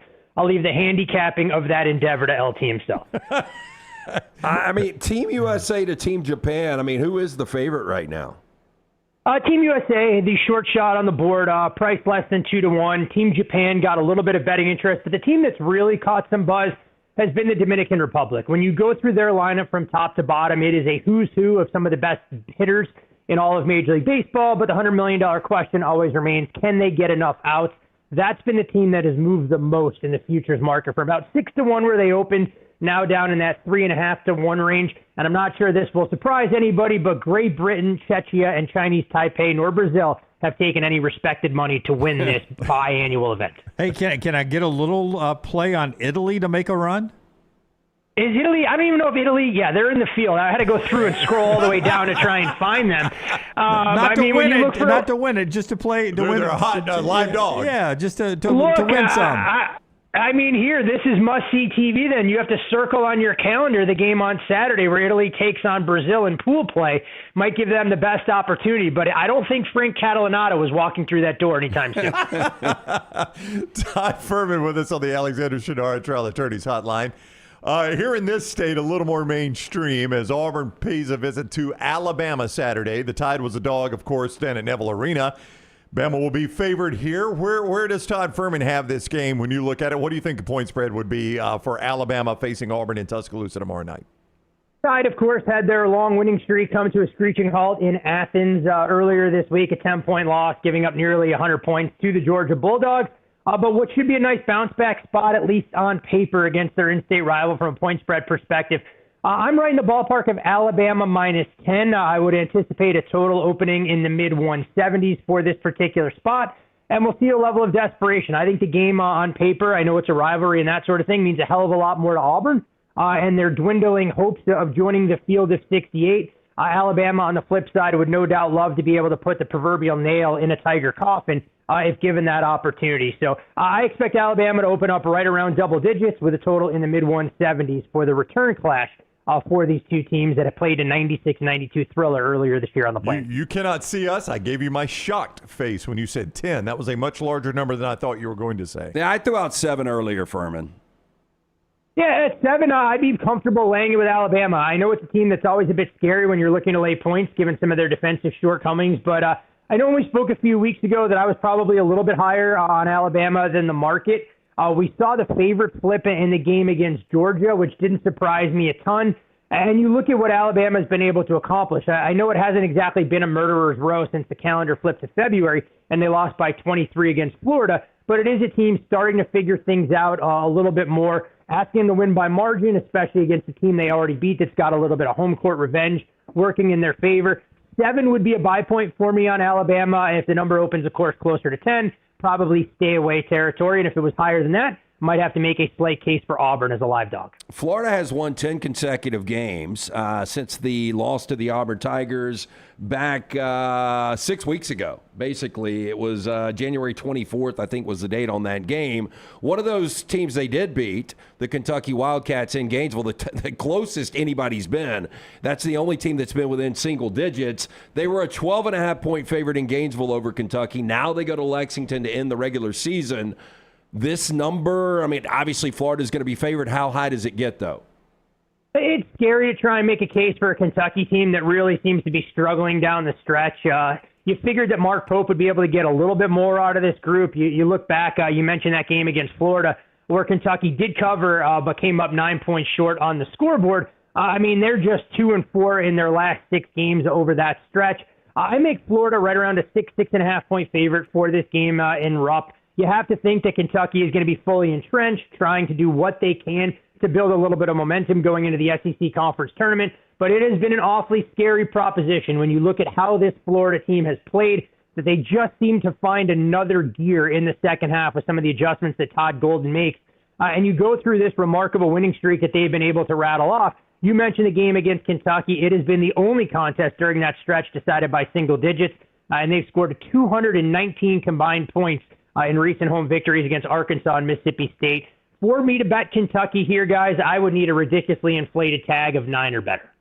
Wow, 9 or better at home at Rupp Arena. That's Fuhrman coming with the big numbers today. That says no. I don't think it opens at 9, but that's what the kind of number that I would need to even consider stepping in front of this Florida freight train. And guys, to kind of put things in perspective, what Florida has been able to do. I know they started the year with a lot of questions about how this team could regroup as the defending national champions. They've seen their odds just over the last 3-4 weeks go from 25-1 to win the national championship all the way down to 8-1. The only teams with shorter prices to cut down the nets, the Michigan Wolverines, who just finished a Big Ten conference schedule undefeated on the road, the Duke Blue Devils, who do own a win over Michigan over the last couple of weeks, and an Arizona team that went through a couple of speed bumps in their own right, but appear to be trending in the right direction again as they get healthy. So a lot of respect for Florida in their quest to defend a national championship. So when, like right now, can I bet on like bubble teams to be in or out of the tournament? Is that something I can do like with Auburn right now? Have to shop around a little bit, but a couple of prominent shops do have prices on a couple of teams. What's been interesting in that particular market, we've seen Miami of Ohio's odds really skyrocket, despite what Bruce Pearl told us about Miami of Ohio not being worthy of consideration. They're a 1-9 favorite to make the field of 68. They'll have a chance to close out an undefeated regular season today as a 5.5 point favorite on the road in Athens, not Georgia, Ohio, against the Bobcats. Auburn, a little bit of a long shot here. If you believe they're going to get in plus 220, the current price on them to make the field is 68. Why that number stands out to me, guys, is because when you look at what they'll have for the regular season finale as a substantial dog tomorrow against Alabama, you have to think that Auburn probably needs to win 2 games to feel confident and 3 games to feel more secure, that you'll probably get a better price if you're looking to roll over an Auburn money line ticket when they get to the SEC tournament, and we know exactly what that bracket will look like. Or if you and I split the difference, let's say tomorrow Alabama's an 8.5 point favorite on that money line, you probably are getting 3-1 with Auburn. So if they're going to get into this tournament, they really need to win tomorrow. So do you think it would be, I mean, the strategy there is play Auburn money line tomorrow in Tuscaloosa, catching 3-1 or 3-1 plus? A much better opinion in my approach with a little bit more, to echo your sentiments, with a little bit more upside. Now, if you want to try and go the counterpoint on that, if people believe that Auburn has done enough already that they don't need to win against Alabama and still put together a compelling resume, that would be the only reason that people might shy away. But I wouldn't hesitate if you believe that Auburn can pull off the upset tomorrow to kind of dabble there and then be willing to come back and look to bet them in the SEC Conference Tournament. But I think it's a resume with an awful lot of holes. This SEC nowhere close to the version of the SEC we saw last year, and I'm not sure Auburn can do enough unless they rattle off a couple of wins in quick succession to get themselves into the field. Yeah, Auburn, by the way, at Calshi, to do what Lance is talking about right now with our friends at Calshi, plus 244. So that's about what you were saying? Yeah, I mean, I thought it might be a little bit. Well, I mean, that depends on where the number comes. So yeah, that tells me, I don't know how you feel for me. That number is going to be more like 6 or 7. Yeah, it does suggest a shorter number than where I would be opening it up here. So maybe a little bit more respect being paid to Auburn in the market than I'm giving them credit for tomorrow's game. You know, I'm really interested. When do you start getting, and I know it's fluid, so you may already have these, but when somebody like Stephon Diggs leaves the Patriots, and then DJ Moore looks like he's going to go to the Bills, just in that division, how are the numbers changing from a team like the Patriots who went to a Super Bowl and the Bills who obviously still have Josh Allen? How fluid are the numbers in the NFL for next season already? They'll move a little bit. The Bills are short shot to win the AFC East. We'll call them right around $1.20 to $1.30, depending on your preferred sportsbook right now. The Patriots, the second shot, and then, of course, a massive drop-off to the lovely Miami Dolphins and the New York Jets, who are in glorified rebuilds at this point, right around 20-25 to 1-ish. But for the Patriots, for people that worry about their weapons, I would be led to believe if they're releasing Stephon Diggs, that they're going to make an aggressive pursuit for some of the free agent wide receivers that are out there that could be an upgrade by default. Meanwhile, for the Bills, look, this is a team that needed a number one wide receiver, but anyone who's watched DJ Moore over the last couple of seasons, he's a player that, in my estimation, is on the decline. The fact that he couldn't find a role in Ben Johnson's offense that looks to spread the ball around quite a bit, I think speaks volumes. And for Bills fans that are optimistic that reuniting him with his former offense coordinator in Carolina in Joe Brady is going to resurrect his 2020-2021 form, I think that's a leap of faith. So I was surprised to see the Bills give up a second-round pick for a player that the Bears, if they weren't able to find a trade partner, would most likely have cut as a cap casualty. So it doesn't fundamentally change how I'll grade out the Bills. It's a team that I'm probably looking to fade in some of the season-long markets. Breaking news, Raiders releasing Geno Smith right now. I don't know if that really surprises anybody. I don't have him going to the Super Bowl anymore, man. But sticking with quarterbacks, do you have NFL draft props yet? Because, Ty Simpson's obviously a big story here. He is rated as the second-best quarterback coming out in this draft, but I'm just wondering what the number is for him to go in the first round. Very limited offerings right now. They will continue to grow and populate as we get closer. The two primary markets that you can see at a majority of books right now are who will go number one in the draft, which I don't think will surprise anyone. That Fernando Mendoza is, of course, a massive favorite to have that distinction. So you'd have to take a leap of faith. It could be somebody else. But in my opinion, the draft really starts at pick number 2, where it's a much more muddled picture in terms of what defender could be the selection there, whether it's Arvell Reese, who's the short favorite there, David Bailey, the very talented edge out of Texas Tech, Ruben Bain, who is going to have to overcome Tyrannosaurus Rex type arms to try and leave some of these general managers feeling a little bit more comfortable, and the long shots there in Sonny Styles and Caleb Downs. So have not seen a yes-no prop on Ty Simpson to be a first-round pick. But I have to imagine, guys, when we're looking at some of the draft offerings becoming a little bit more widely available, you'll be seeking a over-under for quarterbacks taken in the first round at 1.5, and have to imagine that you're going to see the over slightly juiced, which would suggest that odds makers will at least force people to pay a premium to bet that Ty Simpson could be that second quarterback to come off in the first 32 picks. Nobody has ever won the first 3 races. Tyler Reddick did that, and now can he go 4 for 4 as they go to Phoenix? You love NASCAR. Can he extend his streak? Yeah, I'll give Tyler Reddick a ton of credit for being able to accomplish something that we have never seen. Now, it does come with the caveat, not to be a wet blanket of sorts, that when you go to 2 super speedways back-to-back, Lake Daytona and Atlanta, and then you follow it up with a road course at Circuit of the Americas, not always indicative of the kind of speed that we're going to see from some of these drivers when we get to more of the nuts and bolts of the NASCAR schedule, the short track like we'll have in Phoenix this week, and then the intermediate 1.5-mile track in Vegas the week after. Ryan Blaney, Christopher Bell, along with William Byron, kind of the short shots this week on the board. Not sure I'd be running to bet any of those guys at prices of 6.5 to 1 or shorter until we see how they unload. If I was trying to find somebody a little bit further down the board before we see exactly what these cars will look like at practice, Josh Berry has performed well at this track in the past, and at 22 to 1, I think he'd be worth a small ticket early on. And I also like Ross Chastain a decent amount when we come to Phoenix. In that very similar price range, around 25 to 1. 2 guys that I'd be a little bit more inclined to bet small on now than I would be to try and back any of the favorites in the single digits. So you're telling me NASCAR is in Vegas the same week as I'm going to be with the opening of the NCAA tournament? Is that what you just said? It is here the weekend before, so it'll be here next weekend for Selection Sunday, and then you'll have the first weekend of the tournament the following week. But, a true diehard Dunaway would come out here and try and stretch his trip a little bit longer to see NASCAR Las Vegas Motor Speedway and then roll that right into the first weekend of the NCAA Tournament. No, I just didn't want a bunch of rednecks to be out in Vegas when I was out there. You can't avoid that. You spent enough time on Talladega Boulevard. We can't rival some of the sights and sounds that you get down there in the Super Speedway. I was excited. Those are my people, man. I was like, NASCAR is going to be there too, and I missed it by a weekend. That's fantastic. But Fuhrman, there's always rednecks in Vegas right now.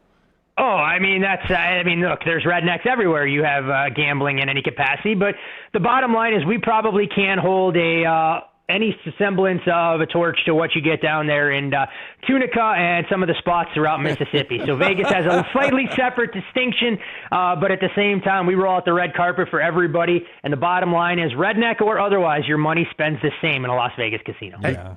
I am one, so I think it's okay for me to say that. I don't want to go rap and country music on you, but I don't think you can call people rednecks because you're not one. Dunaway, here's the catch. I am a redneck.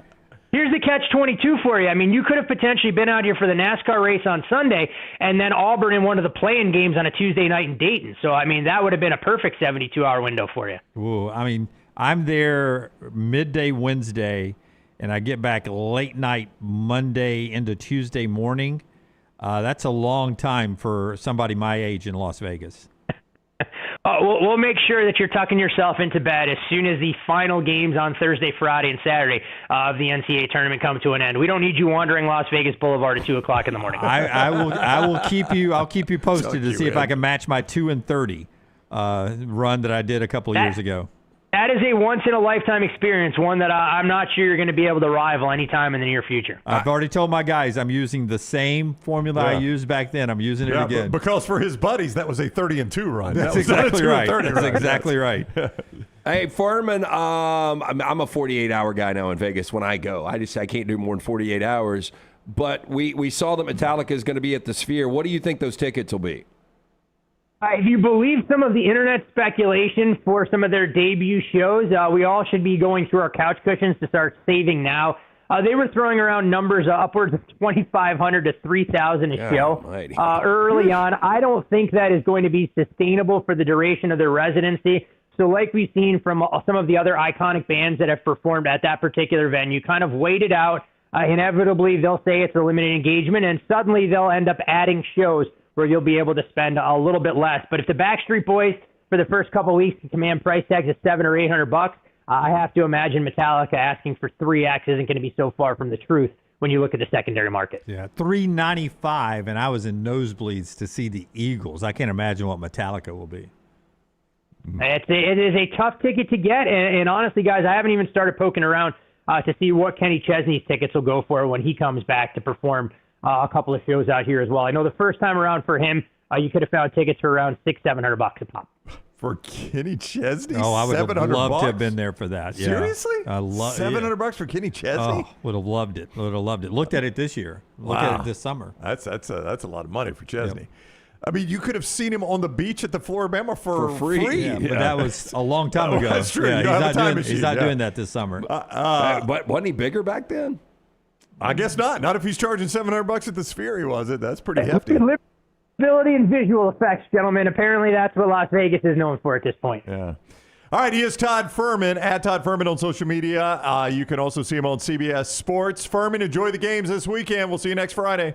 You got it, gentlemen. Enjoy the final weekend of regular season hoops. Should be fun to watch all those conference tournaments unfold and see which teams can steal bids by playing themselves in or out of the field of 68. No doubt, buddy. Thank you, man. Take care. Todd Fuhrman with us on the Alexander Shinara Trial Attorneys Hotline. And our show being brought to you by the great folks at Hoover Toyota, where some added benefit for our conversations with Hoover Toyota is that you're going to get to see Lance on our social media platforms today. Thanks to our friends at Hoover Toyota. Yeah, we'll be doing our drive into the weekend brought to you by our friends at Hoover Toyota. We'll be doing a drive out of the weekend coming up on Monday, and you'll see Jim Dunaway talking about our friends at Hoover Toyota. But I had an opportunity to visit with Hoover Toyota last night. Just great guys. They've been serving Birmingham, Alabaster, Vestavia with customer service for over 20 years now. Their inventory offers a fantastic selection. Their on-site finance department provides affordable financing options. Even after the keys to your new vehicle are in your hands, they are there to serve you with the service and parts department committed to keeping your vehicle running smoothly. When you shop with Hoover Toyota, they want to keep you as a customer for life. That's why they offer the red carpet program, give you ways to let your friends and family experience an amazing shopping experience with that referral program. To view their inventory and their great financing options, stop in Highway 150, right there located. Go see Scott, Harold, Kim. Tell them the Next Round sent you. For more information, you can always go online, hoovertoyota.com. And our friends at Urology Centers of Alabama. Guys, we pack a lot into our lives. I know that. You're out there providing for the family. You're trying to sneak away and have great golf time with the friends. And occasionally there comes a time where I can give you great advice. If you're at that point in your life where it's time to wave the white flag, as Lance used to say in the old days on our radio show, and get a vasectomy, then we want to remind you this is the time to do it, because you can book it with our friends at Urology Centers of Alabama, and you can enjoy March Madness, all the brackets and the fun from the couch as you recover. It's a easy procedure with our friends at Urology Center of Alabama, and you get free uninterrupted basketball time on the couch as you recover. Man, that's the perfect combination. Get all the details you need to get right now at urologycentersalabama.com. urologycentersalabama.com, 205-930-0920 to make your appointment. Not just vasectomies, though. They take care of your prostate health, everything from prostate health to kidney stones. Early detection when it comes to any problems with your prostate can literally save your life. And that's why Urology Centers of Alabama has been offering you compassionate care for over 70 years. And they've got locations near you, over 10 of them right here in the central Alabama area. Go check them out. Everything they offer at urologycentersalabama.com. Marcus Freeman gets asked the question again about his interest in the NFL. And he says, never say never. Oh, boy. That's not a no. So Marcus Freeman, crystal ball, one day an NFL coach or not? Mario I would say Cristobal? yes. Marcus Freeman. Oh, yes. Yeah, I think we're going to get to a point in college football that there are so many unknowns, and it's going to be difficult. I mean, much like Notre Dame, they were very good last year, and they probably should have been in the college football playoff. But because of the roster turnover and because of the portal, there's going to be a lot of ups and downs. And, I just think the headaches are bigger. The workload is much more massive than what you get in the NFL. And the NFL money is right there with it now. So, if I'm Marcus Freeman, if you want quality of life, the NFL is the way to go. I have a friend. It's so funny you brought this up because I have a friend I was talking to actually last night who's got a cousin that is a college football coach. If I said the name, and I'm not going to out of respect to him, but if I said the name, a lot of our audience would know this name. And this guy has gone to professional football now and will never go back. That's what he's told his cousin. I will never go back to the college game. And didn't really never set out saying I want to be a professional football coach. But the way for this guy, the game has gone for him. He's just I cannot do it anymore. I've got to do something different. So you're going to see more and more of that. Now, I do think this guy has been coaching for a minute, so he's not one of the younger guys.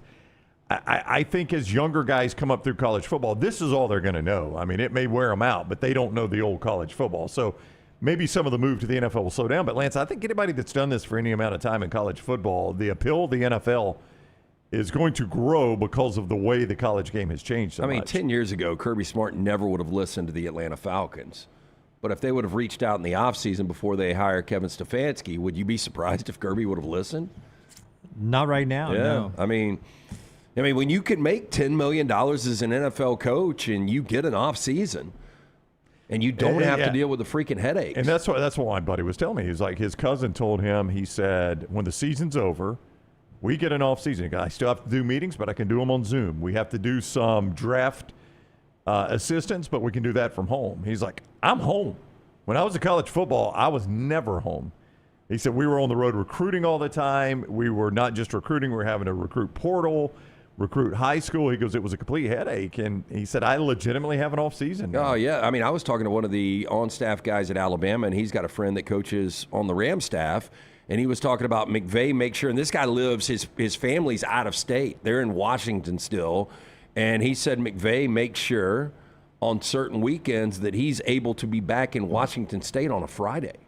I mean, it's insane. But the NFL's no picnic either. I don't know if you guys saw this going into the Super Bowl. I think the quote was a little out of context, but Mike McDonald, the head coach of the Seahawks, world champion Seahawks, was on, I think it was 60 Minutes, and mentioned the fact that in season he likes Wednesday nights or Thursday night. I can't remember which night of the week it was because he gets to see his son for an hour. Yeah, they talked about it in the game broadcast, so yes, absolutely. Yeah. But when I went back and watched it, I don't think he meant that's the only time I see my son all week, just based on the way he was talking. Yeah, it was more like that's when I get extended time. That's right. Yeah. But a lot of people took it as that's the only time he sees his son. But either way, I see my kids every night of the week for an extended time. We're very fortunate in what we do. Or my kid that lives at home, one of them's in college. The NFL's no picnic either. It's not like those guys. But I would think the difference is college coaches are working 80 to 90 hours. NFL coaches probably 50 to 60. Well, recruiting is so much of what a college coach is doing, and you do none of that in the NFL. That's the biggest difference.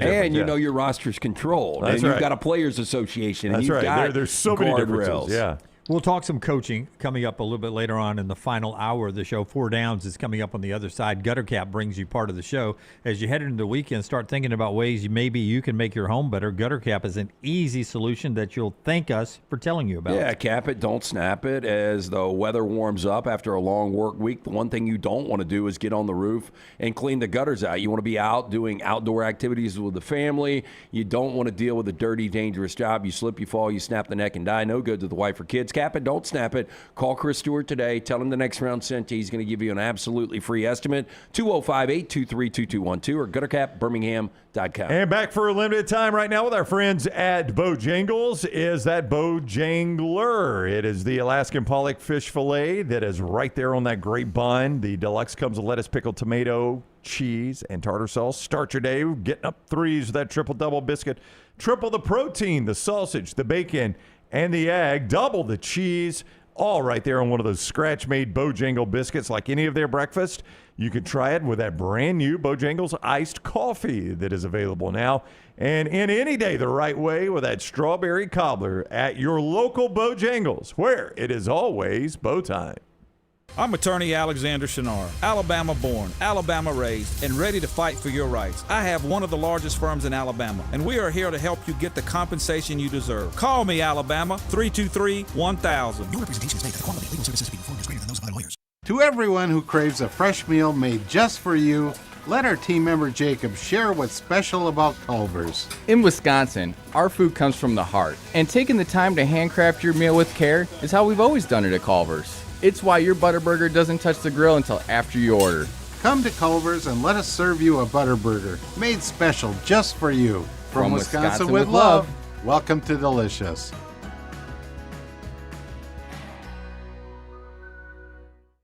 At Central State Bank, we are large enough to serve you and small enough to know you. Manage your money with ease, whether it's mobile banking, hassle-free checking, competitive loans, business solutions, or personalized financial advice. We're your hometown bank with big-time service. Visit us today and experience banking made simple, because at Central State Bank, you come first. Member FDIC. Catch up on all today's Next Round on demand through the podcast platform of your choice, Apple, Spotify, iHeart, or Google Podcast, wherever you listen. Always like, follow, subscribe, and turn on automatic downloads so you never miss any part of the Next Round. Hey, for all of your IT and printing needs, reach out to our friends at Xerox Business Solutions. Look, I'm still one of those old school guys. I print my notes every single day for the show. If you watch the show here on the Next Round, you see all the notes in front of me.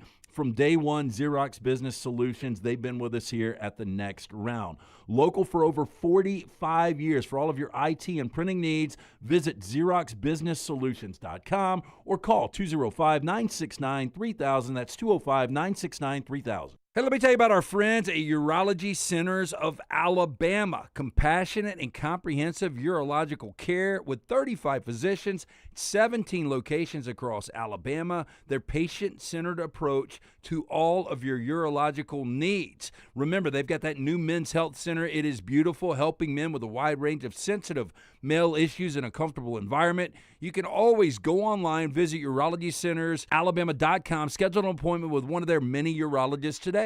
Hey, Lance Taylor from the Next Round to tell you about one of our favorite places for breakfast, lunch, and dinner. That is Hamburger Heaven since 1982. Hamburger Heaven has been serving Birmingham's best hamburgers, cheeseburgers, French fries, hand-spun milkshakes, and sandwiches made fresh to order. All of their ingredients are fresh and prepared daily. This includes their beef, always fresh, never frozen, hand-pattied each and every day. For breakfast, lunch, or dinner, visit any of the 4 locations, Highway 280, Irondale, Gardendale, and Homewood. Ain't no party like a Dega party. The noise, the chaos, the will to survive. The biggest, boldest, brashest, fastest, and most intimidating track in all of NASCAR. Only one place calls that home. At Talladega, anything can happen. And at this super speedway, everything usually does. Hell yeah, NASCAR weekend at Talladega Superspeedway, April 24th through the 26th. Get your tickets now at TalladegaSuperspeedway.com. It's bow time. The Bojangles Chicken Rice Bowl is back. Get dirty rice, slow-cooked Cajun pintos, cheese, and your choice of chicken for just $7.49. But order now. It's only here for a limited time. It's bow time. It's bow time. The Bojangles Chicken Rice Bowl is back. Get dirty rice, slow-cooked Cajun pintos, cheese, and your choice of chicken for just $7.49. But order now. It's only here for a limited time. It's bow time.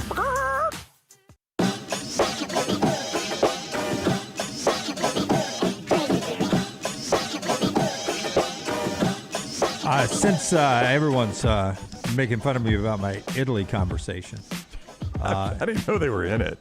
Neither did Fuhrman. Aaron Nola pitches for them.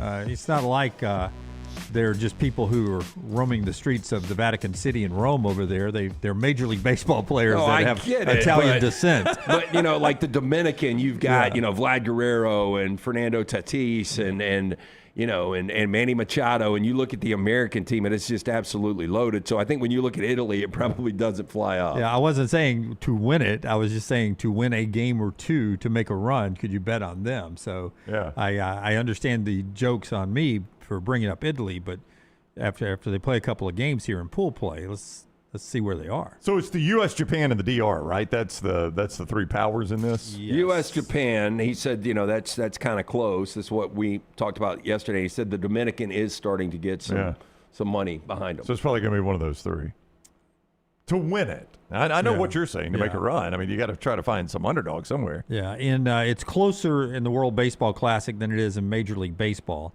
The Dodgers have won the last 2 years. Their betting odds to win the World Series this year plus 225 right now. And I looked this up in the break.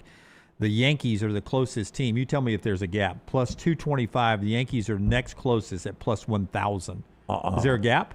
That's a massive gap. Are you serious? Yeah. Before a pitch has been thrown. Dodgers plus 225. Yankees next best betting odds at plus 1,000. I would never say in any major league sport, any professional sport, that plus 225 going into a season is value.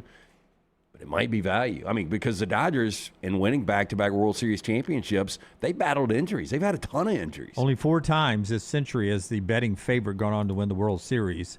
It happens to be the last 2 years as well with the Dodgers.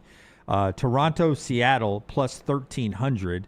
The Mets, plus 1,400. And then Atlanta, the Braves, you Braves fans out there. Red Sox and Phillies at plus 1,600. There's a long gap between the Dodgers to everybody else. So it's Dodgers plus 225. Yep. Yankees plus 1,000. Plus 1,000. So you've got a 775 gap, basically. I was just going to try to look at how many teams fit in that gap in the NFL. Oh, in the NFL, you probably the whole league. The Rams are favored. Seattle's the right Rams behind and Seattle them. are both 750. Then you got Buffalo at 1,000, Baltimore at 1,200, Green Bay at 1,400. So it's not as many as you would think. Chargers at 1,500, Eagles at 1,500, Lions at 1,600, and then you're about there. So that's how many teams are in that gap. But the difference is I can almost guarantee you one of the top 2 or 3 teams in Major League Baseball will win it. Not so in the NFL. I mean, you go back to last year, if we would have been talking about these odds, where would the Seahawks and the Patriots have been? You're right. I mean, it does seem like the Braves, who we thought were so young and were going to be in contention for so long, being in the National League where the Dodgers are, it does seem like they're so far away from a World Series again, doesn't it? It feels that way, just to your point, because you got to get through the Dodgers to get there. And them in a 7-game series. So at some point, you're going to have to beat the Dodgers 4 out of 7 games. So you tell me how good you feel about that. Yeah, like the Mets are at 1,400, and then the Braves and the Phillies at plus 1,600. Those are the best National League odds, but that's a long way from plus 225. And the favorites don't always win, and that's why we'll watch it all summer long as spring training takes a pause for some players for the World Baseball Classic. The Americans play at 7 tonight on Fox. We do 4 downs after LT tells you about our friends at Inverness Country Club. The Inverness Country Club, I was out there yesterday. Got one of those smash burgers. Brown was trying to talk me in the middle of my delicious smash burger. He was like, you got to get this Italian club. You need to. It's dang good. It did look really, really good. Look, all their food is great. It's just one of those, incredible amenities you get at the Inverness Country Club, the state-of-the-art fitness center, fantastic golf course, racket club, state-of-the-art cabana resort-style pool, which you can obviously use coming up in the next couple of months. Best days happen in Inverness. Whatever your interests are, you can find it there. They've even got a vineyard club. Child care is also a big plus. You and your wife on a day of golf or tennis, guess what? Drop the kid, go have yourself a day on the court or course, dinner with friends. Knowing your kid is safe on site is a massive plus. For more information, you can call 205-991-8608. Make sure you tell Aaron the Next Round sent you. You can always go online as well, ICCalabama.com. And it is time for Four Downs, and it's presented each day by our friends at Central Alabama Asphalt and Construction. You're riding around Alabama's roadways, and you see a crew out doing one of the big federal, state government, municipal paving jobs. There's a really good chance you're seeing our friends from Central Alabama Asphalt and Construction. That tells you all you need to know about them, right? That they get those big jobs, but it might think that means they won't do your smaller job, and that's where you could not be more incorrect. I'm talking about like parking pads, driveways, a parking lot for a community center or a store or a church or something like that. They've got an entire division dedicated to that. And by the way, it's the same crews, same quality, same no excuse standards. So you don't skimp just because it's a smaller job. That's not the way they do business. You can trust Central Alabama Asphalt and Construction. To get them to quote your job, here's the number, 205-349-0910, 205-349-0910, or centralalabamaasphalt.com. First down. This date in 1922, Babe Ruth signed a 3-year deal with the New York Yankees at $52,000 a year. That's insane. What do you consider one of the best values in sports right now? I'll throw one out to start. Puka Nacua is going into year 4 of his rookie deal, which... That's crazy. He's still in his rookie deal, and he's your best receiver? He's the best receiver in football, in my opinion. $1 million a year is all he's making. That's all he's making, huh? No, it's no telling what he is going to get paid. Oh, yeah. What year was that contract for Babe Ruth? 1933. Are you doing the adjusted? 1922. You're looking at the adjusted? $52,000 in 1922 probably is $5 million now. But that still is a hell of a value. Deal, yes. You'd take Babe Ruth. It's probably not even $5 million. It's probably $1 million now. Maybe not even. Of course, that was during the Depression.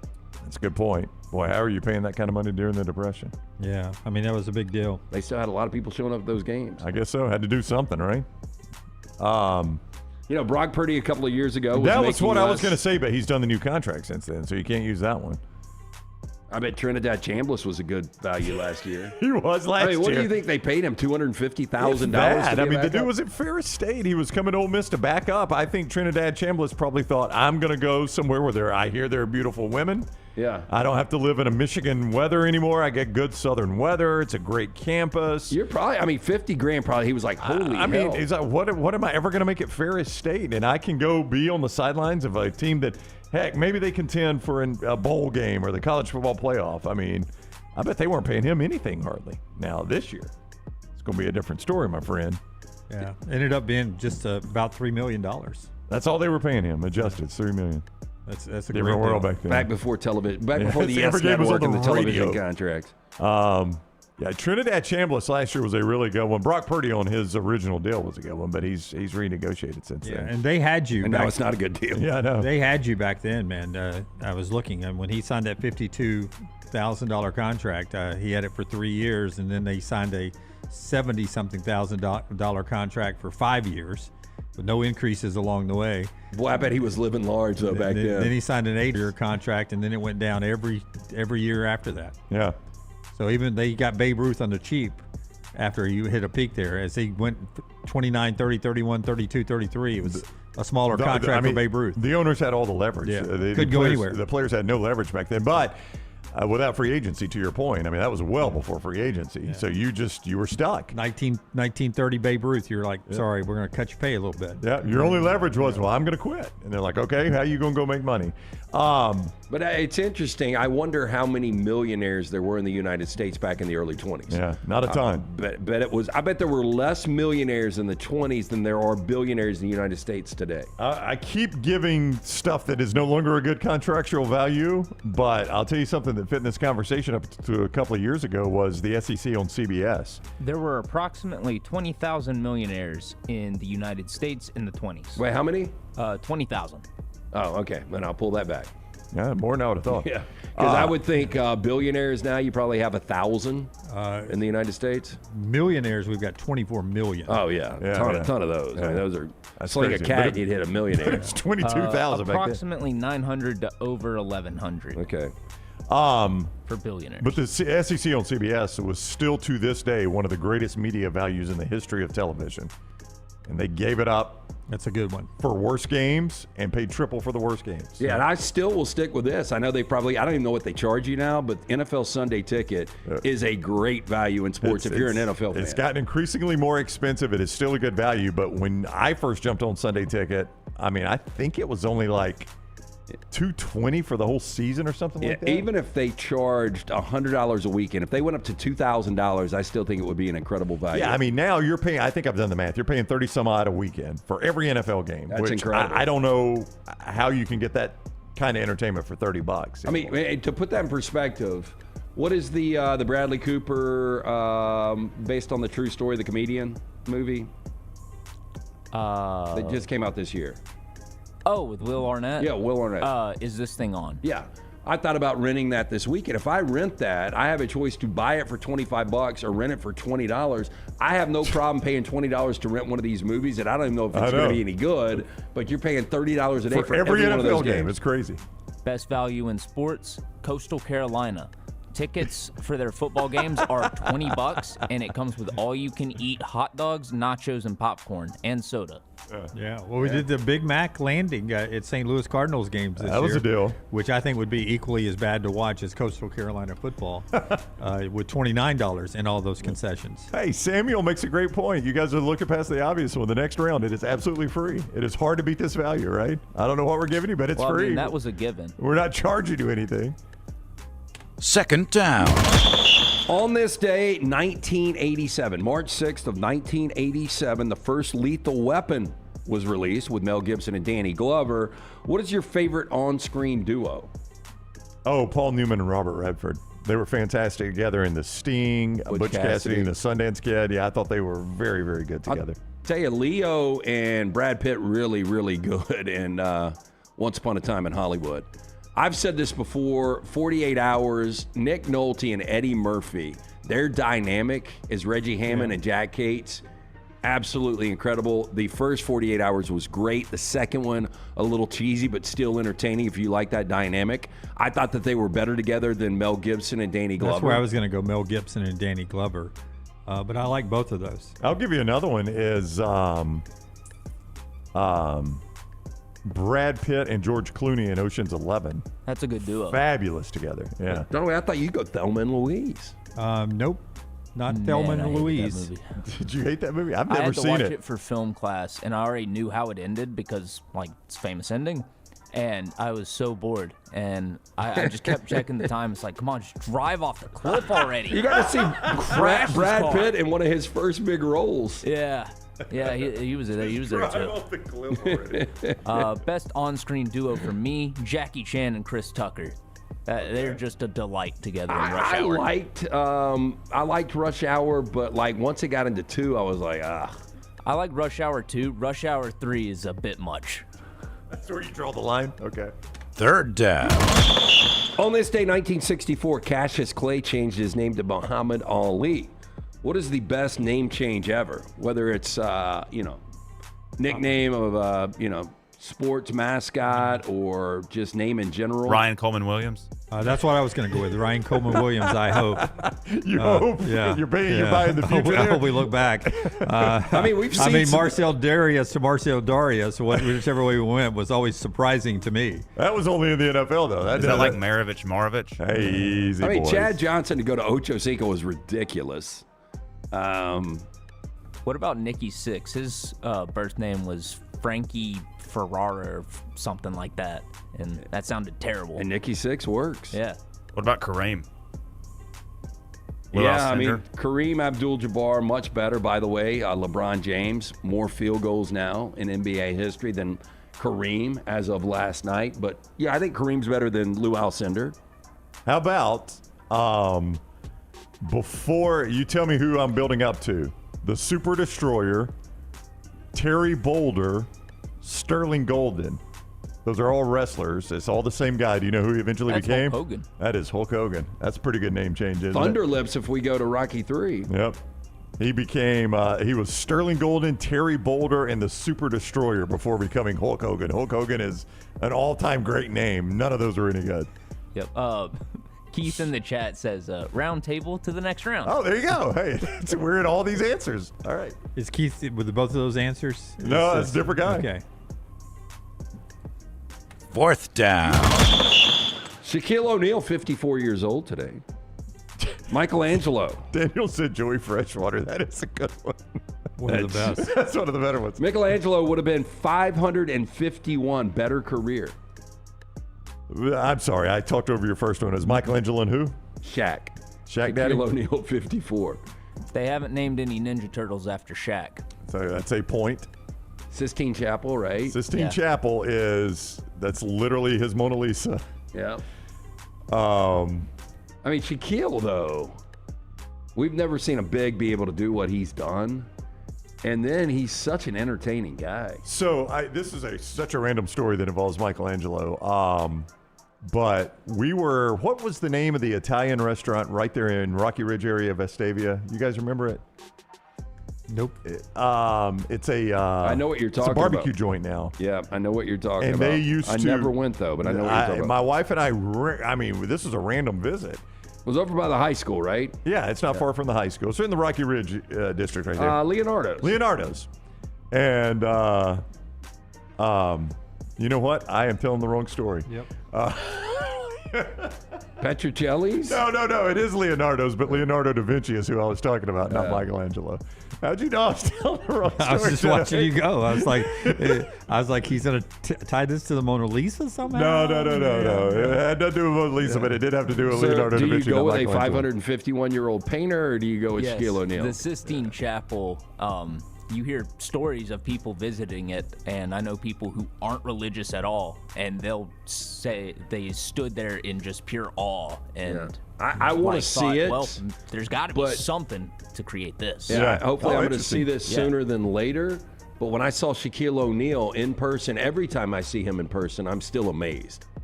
That's right. I'm not a basketball player, but I look at him every time he's on the sidelines at a football game. So he is a but massive I'm human going to being. go Michelangelo.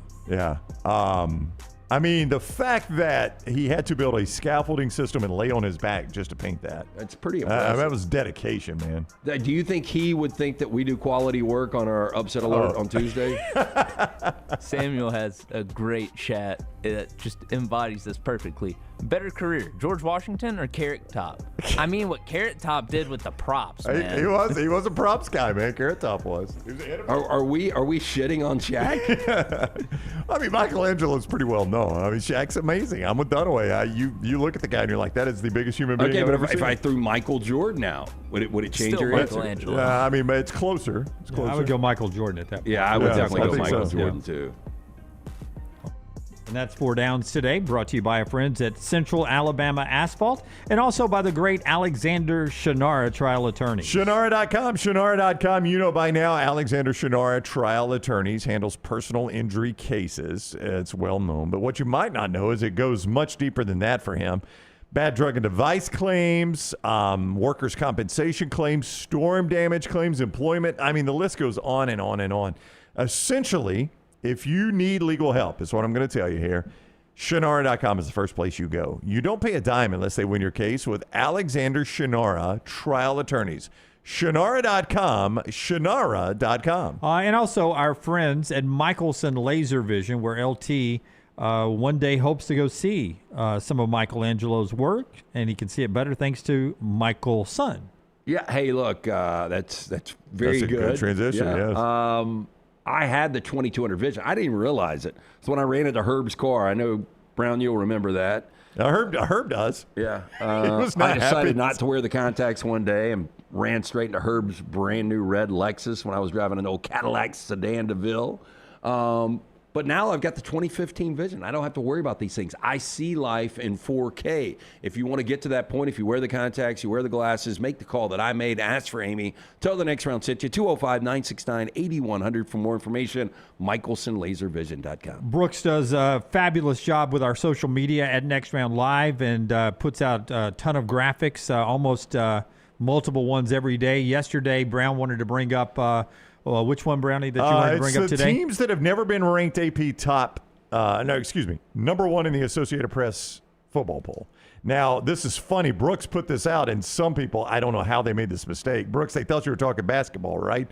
Some people were like, wait a minute, we're number one in basketball. I mean, look at the graphic. It is March. It is March. Confusing, Look at the teams on the graphic and tell me, why would we be talking Kentucky about and basketball? Louisville are right in the middle. Nobody thought Duke, it was Arizona, Kansas. I don't know. Now, I can tell you, though, some of these teams. You're about to argue with Brooks? No, I just think some of these teams have been close when I look at Oklahoma State. They've been close. I look at Kansas State. I look at Kansas, believe it or not. Georgia Tech won the title in 1990. Which is why Georgia Tech was one that immediately jumped out to me. They won a national title. It was pretty controversial, but they won it.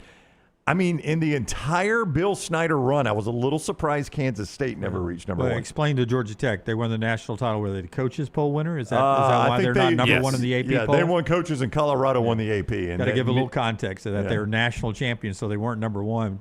But this is the AP poll. It was the coaches poll. Yeah, I would think the closest Kansas State came Michael Bishop's was years? December 1st, 1998, where they lose in overtime to A&M. If they win that game, and there was a lot of craziness that happened to put the national championship as Florida State with a backup quarterback against Tennessee. I think going into that game, Kansas State would have been the number one team over Tennessee. Yeah, they were number one in the coaches poll in 98, number one in the BCS poll in 2012 for 1 week. Stanford as well.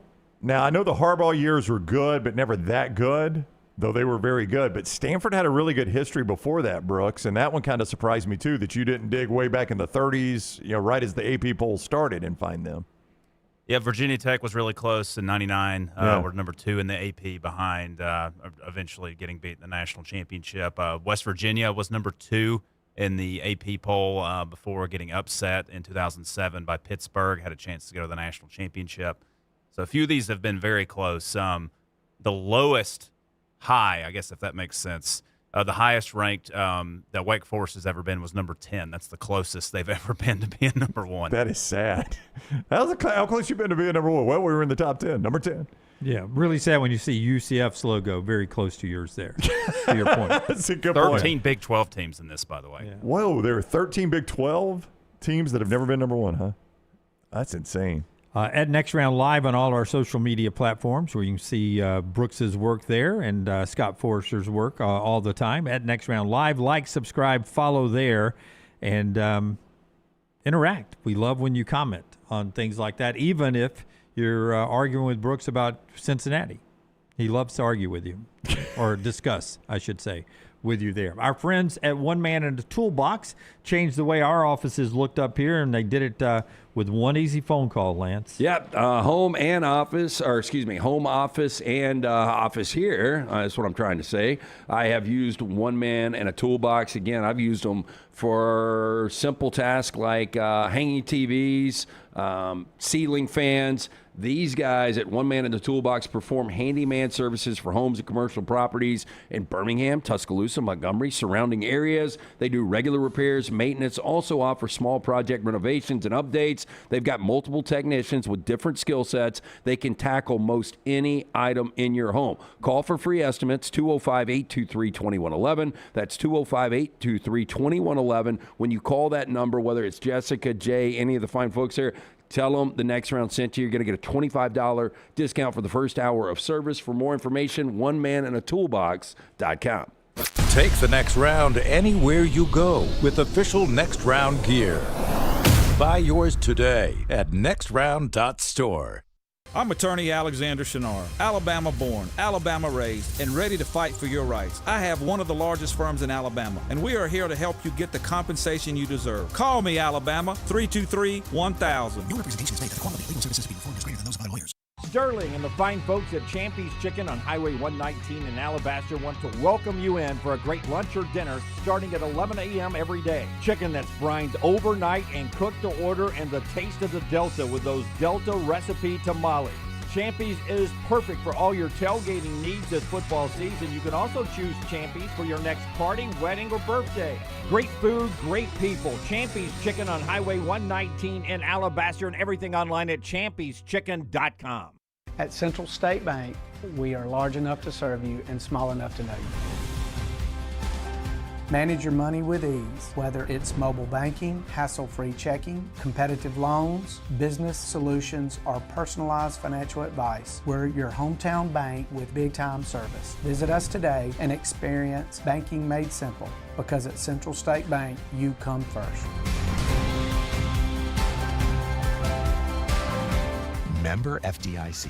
Hey, for all of your IT and printing needs, reach out to our friends at Xerox Business Solutions. Look, I'm still one of those old school guys. I print my notes every single day for the show. If you watch the show here on the Next Round, you see all the notes in front of me. From day one, Xerox Business Solutions, they've been with us here at the Next Round. Local for over 45 years. For all of your IT and printing needs, visit XeroxBusinessSolutions.com or call 205-969-3000. That's 205-969-3000. When you crave activity like we do, you belong in the Roback family. Get the best golf wear, hoodies, and activewear for men and women at Roback.com. Use promo code TNR20 to get 20% off your order. That's Roback.com, promo code TNR20. Hey, there's nothing worse than waking up to a plumbing problem. Don't get caught in a flooded house. Call the guys at Hemp Hill Services. Adam, Chad, and the team at Hemp Hill are the only ones I trust to fix it and fix it right the first time. Hemp Hill Services does it right and always at a fair price. For all of your plumbing, cooling, and heating needs, trust the name that Birmingham has trusted since 1954. That is Hemp Hill Services. Call now, 205-229-2090. That's 205-229-2090. Stop by the New York Butcher Shop and pick up the finest in certified Angus prime beef steaks and burgers, premium pork chops, ribs, and all-natural chicken cut to order just for you. Their chef-prepared entrees and side dishes are the perfect dinner-to-go choice for your family and are ready to heat at home. With a great selection of fine wines and desserts, the New York Butcher Shop is your one-stop dinner shop. 2 locations to serve you, Cahaba Heights and on Highway 119 in Greystone. The New York Butcher Shop, rare quality, well-done service. Ain't no party like a Dega party. The noise, the chaos, the will to survive. The biggest, boldest, brashest, fastest, and most intimidating track in all of NASCAR. Only one place calls that home. At Talladega, anything can happen. And at this super speedway, everything usually does. Hell yeah, boys! NASCAR weekend at Talladega Super Speedway, April 24th through the 26th. Get your tickets now at TalladegaSuperspeedway.com. It's bow time. The Bojangles Chicken Rice Bowl is back. Get dirty rice, slow-cooked Cajun pintos, cheese, and your choice of chicken for just $7.49. But order now. It's only here for a limited time. It's bow time. It's bow time. The Bojangles Chicken Rice Bowl is back. Get dirty rice, slow-cooked Cajun pintos, cheese, and your choice of chicken for just $7.49. But order now. It's only here for a limited time. It's bow time. Jim Dunaway, Lance Taylor, Ryan Brown. Live from the Birmingham Racecourse Casino Studios, the Next Round, presented by Bud Light, is on now. This hour brought to you by Champy's World Famous Fried Chicken. It is lunchtime officially all over the Southland. And if you want good Southern food, I cannot recommend Champy's World Famous Fried Chicken any more than I do every day on this show. This is the final hour of the show. The one on Highway 119 in Alabaster, run by our man Sterling and the whole crew there for over a decade at that beautiful location. Feels like home, like you're sitting in Grandma's kitchen when you walk in there. And it smells that way, too, because the food's so good. Brined overnight, cooked to order, crispy. I love my chicken crispy, man. I hate soggy fried chicken. It comes out crispy and hot because it's cooked to order, hand-cut chicken fingers, in-house made sides and dessert, and those Mississippi Delta recipe tamales. I will not eat tamales anywhere else except at Champy's Chicken with Sterling and the crew down there. It's Champy's, Highway 119 in Alabaster. Stop by and see them. couple of things I want to get to in college football in this segment. We'll get back to Alabama-Auburn basketball in our final segment with Trash. But Ross Dellinger has a report out, and this is really interesting to me.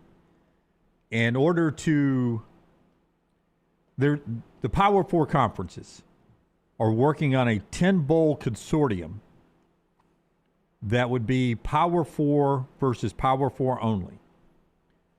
And they would control the TV rights, the Power Four conferences would.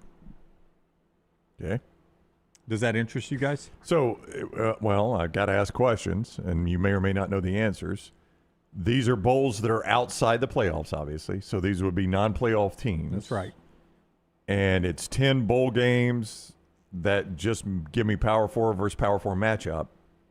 And go ahead, because you may answer my next question. Ross Dellinger writes, the proposal that's being shared with high-level administrators, a consortium of 10 bowl games, each pitting power conference programs, would be created and potentially sold on the open market with its television rights controlled by the conferences themselves instead of the bowls. Presumably, these games will be played in existing bowls, but their participants would vary as the bowl system untethers from its traditional conference affiliations. There was my question. Which is what we've been begging to happen. This could mean an SEC team actually plays in the Alamo Bowl or the Holiday Bowl. A Big 12 team could actually play in the Citrus Bowl or the Gator Bowl. What's not to like about this, says Dellinger, 5 teams from each power league gets tossed into a bucket paired together based on attractive matchups, meet in interesting new cities, and make more cash than they currently generate. Absolutely nothing. I love it. Yeah. And I agree. I mean, look, the only interesting thing to me is you do get new blood at some of these venues, but at the end of the day, it's still bowl matchups.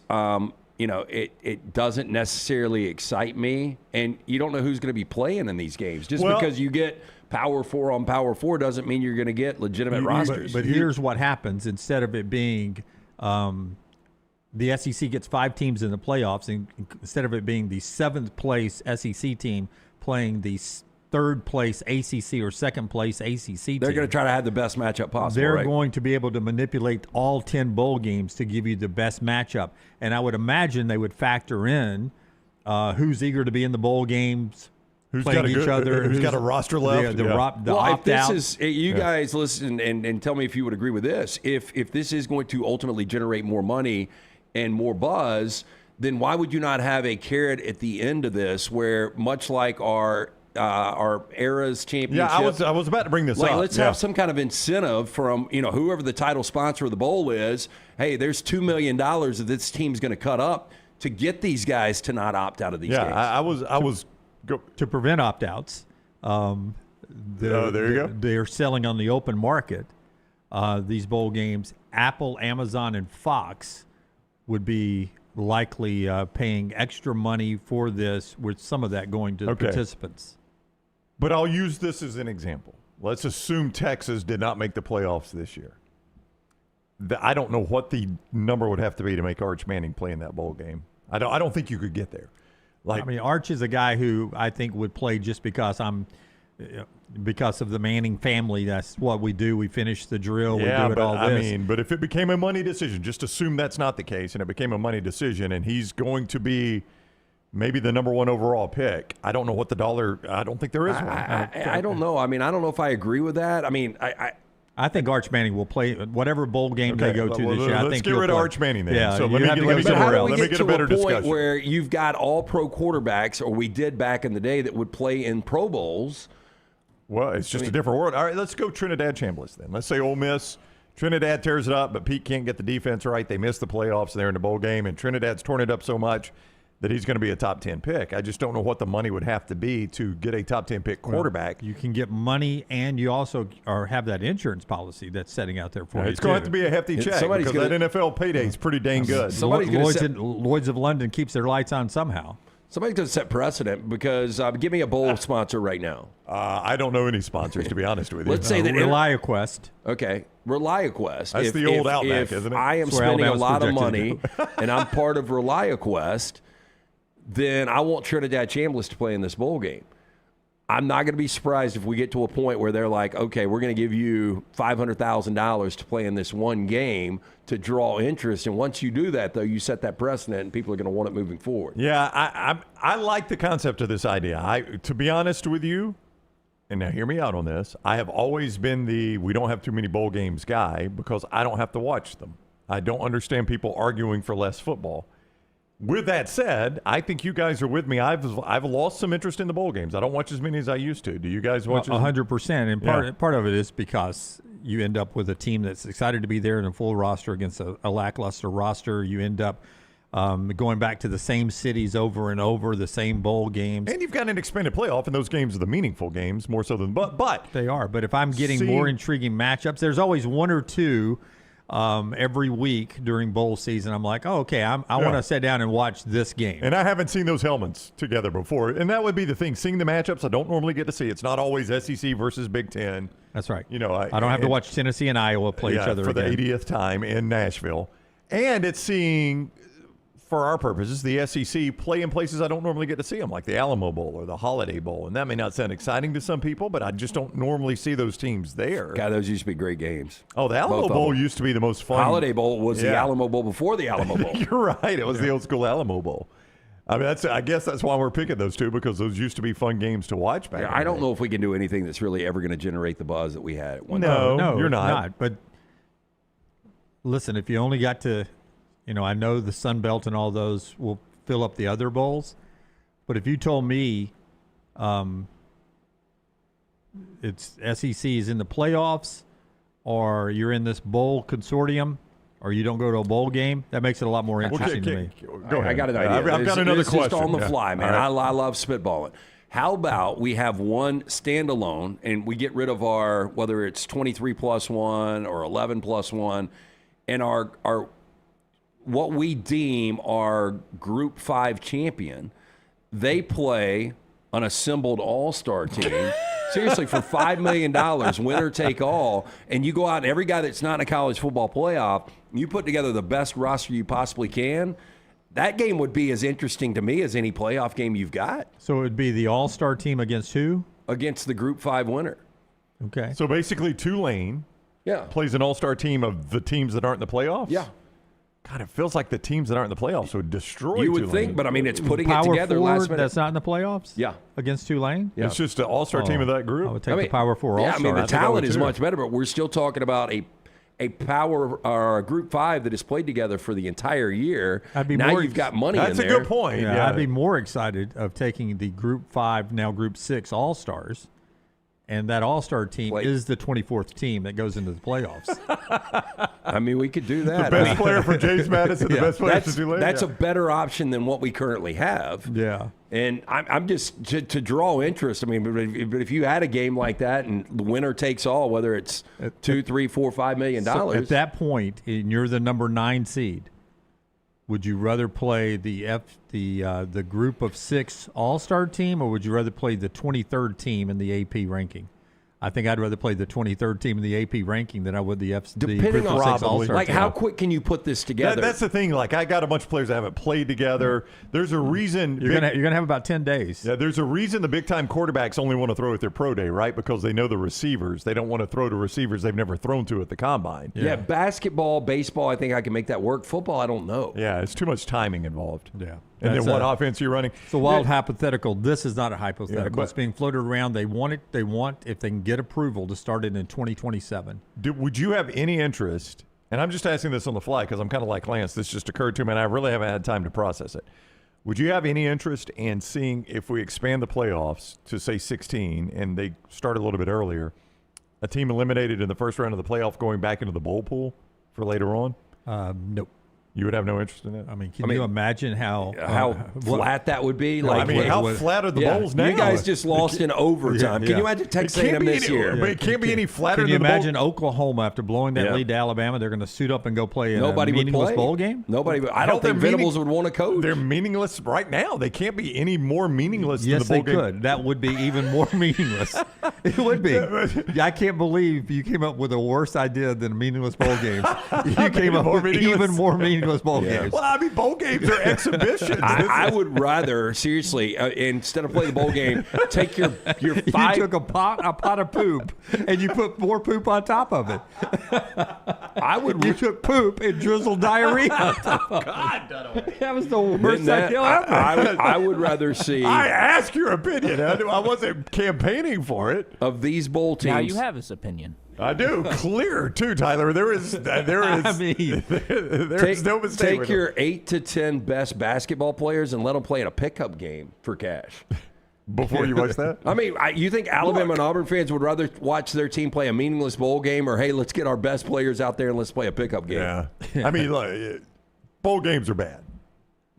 I mean, they can be better. They can be better. You got to go fewer ones, and in these type matchups, that works better for me. Okay. I mean, you can keep all the other bowls with the group of 6, the Sun Belts and all that. That's great. They're not winning the national championship. Going to those bowl games mean a lot for them and everything. But for the Power Four, when the goal is the playoffs, this is the way to do it. And no other bowls, if you don't make your this 10 bowl consortium, then you got to be better next year. Sorry. Oh, that's it. These are the only bowls. No, I'm not saying that. They haven't got that far down the process. I'm just asking, but have we gone through what the bowl numbers are as far as consumption? No, they're actually still pretty good. That's the whole reason the bowls are still alive.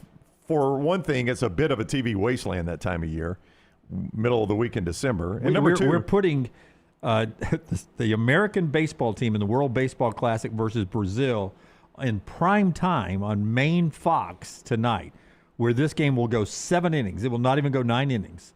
They will run rule this like we're a bunch of 8-year-olds out here at Herdmont Park. What's the matchup? And the Americans will go to the Dairy Queen.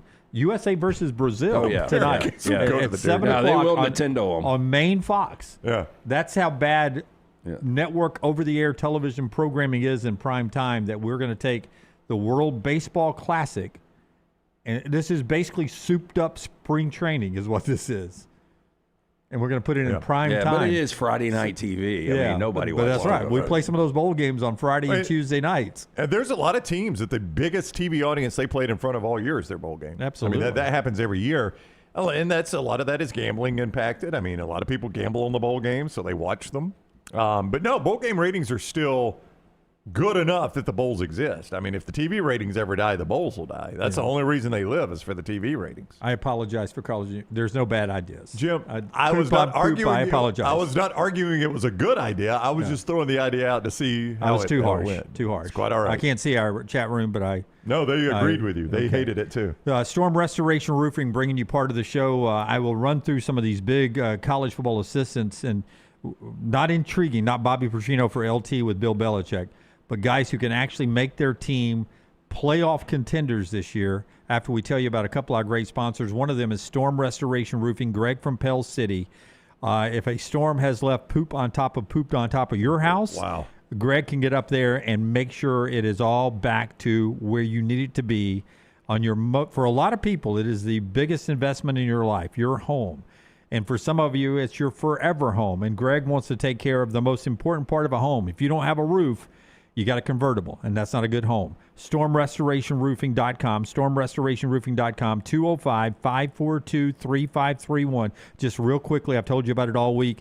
We're moving into storm season, thunderstorms. You got some moving through the area on Saturday. Go ahead and write this number down so you can call Greg up and talk to him before you call your insurance providers, because he'll help walk you through the process so you don't make a mistake just by filing your claim and not knowing.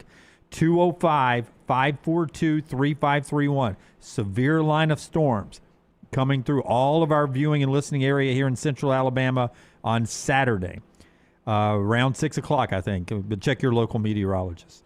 205-542-3531. Greg from Pell City, StormRestorationRoofing.com. Have that on standby. Call him before you call your insurance provider, or text him and get him to call you real quick, and then move on from there. He'll work with your insurance providers. He's A+ rated with the Better Business Bureau. But storms this weekend in our area, have Greg from Pell City on standby. Also, our friends at Culver's. Culver's is the place you can go to celebrate any win or just forget any loss, frankly.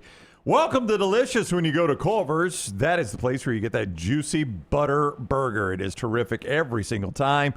And you can get it right there at Culver's with those crispy, crinkle-cut fries. Enjoy those gooey, golden cheese curds, and cap it off the way you should any meal with that great frozen custard right there at the end of the meal at Culver's. When in Birmingham, visit Culver's in Tattersall Park, just off Highway 280. Stadium Trace, near the Hoover Met. Culver's, welcome to Delicious. Okay, I'm going to read out a new assistant coach, not all coordinators, a new assistant coach at a school, and you tell me, does he make a big enough impact to get this team into the playoffs? Okay. Okay? Bobby Petrino, OC, North Carolina. No. Maybe a bowl game. As much as Lance loves him, he said he quit. Yeah, maybe a bowl game, though. Yeah. Is that fair? That's fair. Yeah. Jim Knowles, now defensive coordinator at Tennessee. I'm going to say no, Lance, just because I'm more actually concerned about the quarterback situation. I think Knowles will improve their defense, obviously, but then I don't know where Heupel is on the quarterback and offense. But, you know, we talked about the turnover in the college football playoff, and you've got to have more than likely 4 SEC teams. If they get quarterback right, which I don't know if they will, I think this defense is going to be really good. Yeah. Our friend, Chris Marler, Vern Funkrist, early projections of playoff teams from the SEC. He has Tennessee in his. It's not going to surprise me, and it's going to be 2 factors: Jim Knowles and quarterback. Yeah, that's the thing. I'm not saying Knowles is not going to be good. I think actually he'll improve their defense. I just don't know where their offense is going to be. Michigan has a new pass-friendly offensive coordinator in Jason Beck. I want to take a look at their schedule again because I do think Michigan's in play. I think more of Bryce Underwood than you guys do, and I probably think more of Kyle Whittingham. Yeah, well, I would tell you that I'm more interested in Bryce Underwood now that I know that they've got Jason Beck on staff there. You know, Chip Lindsey, our buddy, hand-tied by Sharon Moore. With that running style, he was very conservative, offensive-minded former coordinator, and I don't think he allowed Chip to eat. I would have thought Sharon would just delegate with all the shit he had going on, you know? Yeah, you would think. Boy, I did not realize. When you said this name, I was like, is that the Jason Beck that played quarterback at BYU? And it is, in fact, the Jason Beck that played quarterback at BYU. That does not seem like that long ago. I think they're going to be better this year, but I don't know if the record's going to be better because you've got Oklahoma at a conference. Now that game's in the Big House. You've got Iowa, Penn State, Indiana. Those are all home games. So they got to go to Oregon and they got to go to Columbus. Yeah. So, the schedule's freaking brutal for Michigan. So, yeah, I'm going to say no. The reason I remember Jason Beck, by the way, was a weird occurrence. He backed up John Beck, who was a really good quarterback at BYU, and they were no relation. Everybody thought they were brothers. And there was actually no relation whatsoever. You just happened to have 2 quarterbacks whose last name was Beck. I don't know why I remember Jason being the other one. John played for the Dolphins. Arthur Smith is the offensive coordinator at Ohio State.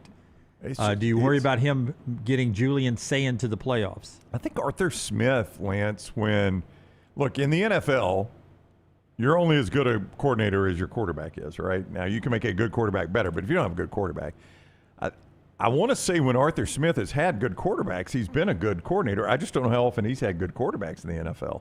Yeah, look, and I mean, it's going to be hard for Ohio State not to be in the playoffs. Yeah, and this is definitely one of the top 2 or 3, maybe the best quarterback coming back in college football, with the best player in Jeremiah Smith. I mean, how weird is it if I had told you only 5 years ago that Ohio State's coordinators would be Matt Patricia and Arthur Smith? You would have thought, what happened to the NFL? Yeah. And especially now that we talk about, it seems like an easier path in the NFL. Yeah, it's going the other way, right? These guys are going back to the college game. 6 more quickly here. Gary Patterson, defensive coordinator, USC. That was a quick answer. Trojans in. Yep. I think that this is going to be the key, and I think it's going to get them finally over the top. I think they go 10-2 in the regular season, and I think USC is going to get to the college football playoff this year.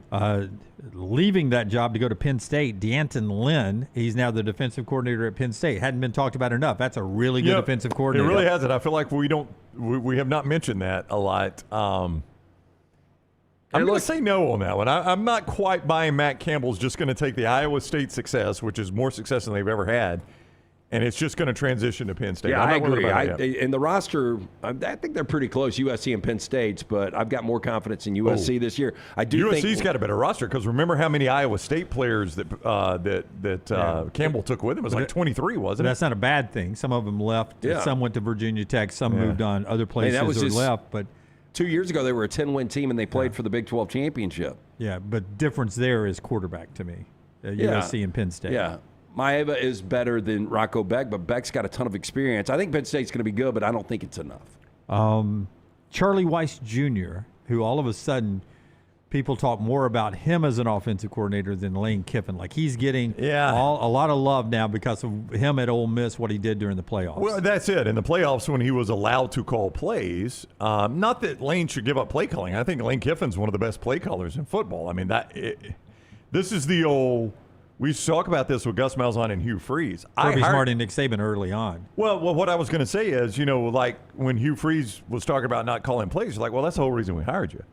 When Gus Malzahn was giving up play calling, well, why are you our head coach if you're not going to call plays? That's the whole reason we hired you. If you hire Lane Kiffin, you hire him to call plays. That was my belief all along is why are you our head coach if you're not going to call plays? That's right. That's the whole reason we hired you, and that's why you hire Lane Kiffin. Yeah, I think it's going to be tight. But like Todd Bowles with my Buccaneers, I was like, people were like, he needs to give up defensive play calling. And I was like, well, why is he our head coach then? Yeah, that's right. The only reason I wanted him to be head coach is that he would say our defensive coordinator. That's McVay and the Rams. If McVay ever gives it up as far as play calling, then something bad happened. Yeah, that's right. That won't Lane Kiffin calling plays. But Charlie Weiss, and my point was, when he got to call plays, you're like, dang, he's still pretty good. Charlie Weiss Jr., by the way, is my number one pick of coordinators to be a head coach in 2027. I can see it. I think he's going to be one and done with Lane Kiffin. They better go good. They better go good. Well, but I mean, to Jim's point, though, the fact that people got to see him do it untethered in the playoffs will help him get a head coaching there's job. no doubt. Yeah. And he's got more of a high-profile job now. What level do you – I mean, you don't think he'll be an SEC coach, do you? I mean, it depends what opens up. So if it depends on how good they are. South Carolina. What if South Carolina opens up? Yeah, look at Will Stein, from Oregon. So if South Carolina opens up, you think Charlie Weiss Jr. could – why not? Yeah. No, I'm not arguing with you. What if it goes really bad for Heupel or Heupel moves somewhere else? What if Oklahoma opens up? And they want to get back to their offensive roots. Boy, Charlie, I mean, you could do a lot worse. Boy, those seem like big jobs. But I'm telling you, at Oklahoma, their next head coach will not be a former defensive coordinator. Nope, they want to go back to Stoops and Riley. They will get back to their offensive roots. Yep. Three more quickly. Will Muschamp, Texas. I think we think they'll be a playoff team. Muschamp is good. Underreported, co-defensive coordinator at Auburn, Tim Banks, is on the staff there. 2024, now I know this past year sucked, but 2024, Tennessee's defense was really good. He was the defensive coordinator. Past year, Auburn's defense was pretty good. Yeah, but you guys still got DJ Dirk in there, yes. Yeah, I mean, but he's Tim Banks is coming in to help out, too. Yeah. I mean, the focus is going to be if the defense is just as good as it was last year with the improvement from offense. Should be okay. Yeah, you should be in a good spot. And then the one that a lot of people will talk about because they were 125th in rushing last year, offensive line coach Adrian Clem, the only position coach I put on here because he's the O-line coach at Alabama, where they were 125th in rushing last year. It feels like it can't get worse at offensive line for Alabama, and I say that understanding that Brailsford is probably going to get drafted, Proctor's probably going to get drafted. You've got some guys you're excited about coming back. I don't think it's a reflection on the players, and it may not be a reflection on Kapilovic. I don't. I'm still shocked the offensive line struggled as much as it did last year. But it feels like it can't get any worse, right? I mean, wouldn't you say is that an overstatement? You say that, but again, you're talking about Proctor's going to be a first-round guy. Brailsford's going to be the second or third center taken off the board. Yeah.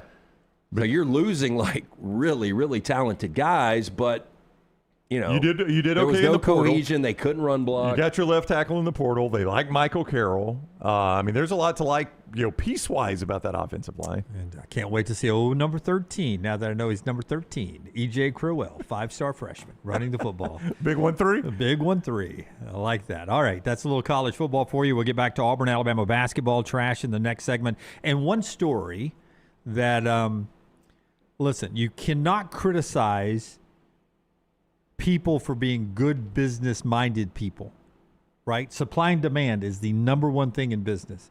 I've got a supply and demand story that's catching some heat from our friends at the New York Post. New York Post reporting the story. They don't have a problem with this. This is a brilliant business plan from the Girl Scouts coming up on the other side of the show that's being brought to you today by our friends at Hemp Hill Services, hot and cold. 205-229-2090, never ideal if you have an issue with plumbing or heating or cooling, but when it happens, you want to be able to rely on a great name. Trust the name. Birmingham has trusted since 1954 for any and all these issues. Call Adam, Chad, Andrew, the guys there. Tell them the next round sent you, 205-229-2090 or hemphillservices.com. And our friends at the Jack Links 500 over at Talladega, the racing comes for the Cup guys on Sunday, April the 27th. They're at Phoenix this weekend, but very soon they'll be back at Talladega. Friday, April 25th through the 27th. Door-to-door, bumper-to-bumper racing on the world's fastest speedway. Get 3 in the air on lap number 3 for Dale Earnhardt, and then we'll enjoy the rest of the 188 laps as we go around the world's fastest speedway. Get your tickets right now, TalladegaSuperspeedway.com, TalladegaSuperspeedway.com. Add to the experience with a garage experience, the most immersive garage experience in NASCAR. And you get up close and personal watching them work on your favorite car. Get your tickets right now, TalladegaSuperspeedway.com, TalladegaSuperspeedway.com. Follow Brownie on Twitter and Instagram at Ryan Brown Live.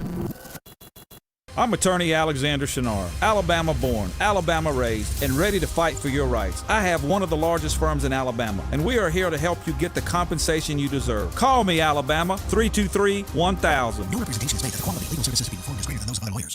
Sterling and the fine folks at Champy's Chicken on Highway 119 in Alabaster want to welcome you in for a great lunch or dinner starting at 11 a.m. every day. Chicken that's brined overnight and cooked to order, and the taste of the Delta with those Delta recipe tamales. Champy's is perfect for all your tailgating needs this football season. You can also choose Champy's for your next party, wedding, or birthday. Great food, great people. Champy's Chicken on Highway 119 in Alabaster, and everything online at champyschicken.com. At Central State Bank, we are large enough to serve you and small enough to know you. Manage your money with ease, whether it's mobile banking, hassle-free checking, competitive loans, business solutions, or personalized financial advice. We're your hometown bank with big-time service. Visit us today and experience banking made simple, because at Central State Bank, you come first. Member FDIC. Catch up on all of today's Next Round on demand through the podcast platform of your choice. Apple, Spotify, iHeart, or Google Podcasts. Wherever you listen, always like, follow, subscribe. The finest in certified Angus prime beef steaks and burgers, premium pork chops, ribs, and all-natural chicken cut to order just for you. Their chef-prepared entrees and side dishes are the perfect dinner-to-go choice for your family and are ready to heat at home. With a great selection of fine wines and desserts, the New York Butcher Shop is your one-stop dinner shop. 2 locations to serve you, Cahaba Heights and on Highway 119 in Greystone, the New York Butcher Shop. Rare quality, well-done service. Hey, there's nothing worse than waking up to a plumbing problem. Don't get caught in a flooded house. Call the guys at Hemp Hill Services. Adam, Chad, and the team at Hemp Hill are the only ones I trust to fix it and fix it right the first time. Hemp Hill Services does it right and always at a fair price. For all of your plumbing, cooling, and heating needs, trust the name that Birmingham has trusted since 1954. That is Hemp Hill Services. Call now, 205-229-2090. That's 205-229-2090. Storm season is here. Make sure you have a plan of action in place right now. Greg from Pell City and Storm Restoration Roofing should be your first call when storms hit. Insurance companies love working with Storm Restoration Roofing because of Greg Nelson's name and reputation in the industry. When storms hit, call Greg Nelson. He's local, 205-542-3531. He's the home of the free no-cost roof inspection. Greg from Pell City on Facebook, 205-542-3531. It's Storm Restoration Roofing.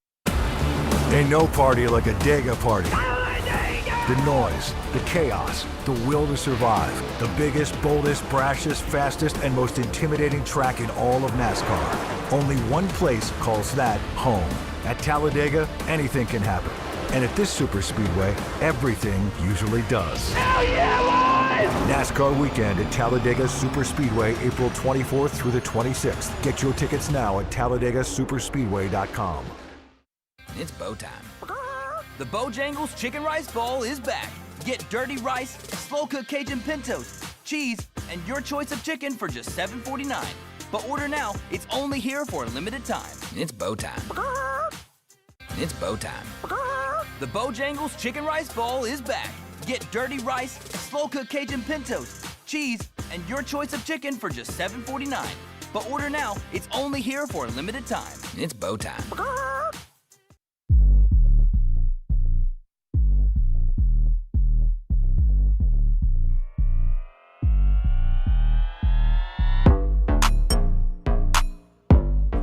When you have the Munchies New York Butcher Shop, or when you got the Munchies moment of the day, after I tell you this story, LT will tell you about New York Butcher. From the New York Post, a lot of senior leaders in Mount Laurel, New Jersey are upset that a New Jersey Girl Scout troop set up their stand outside a cannabis dispensary in New Jersey to cash in on Munchies.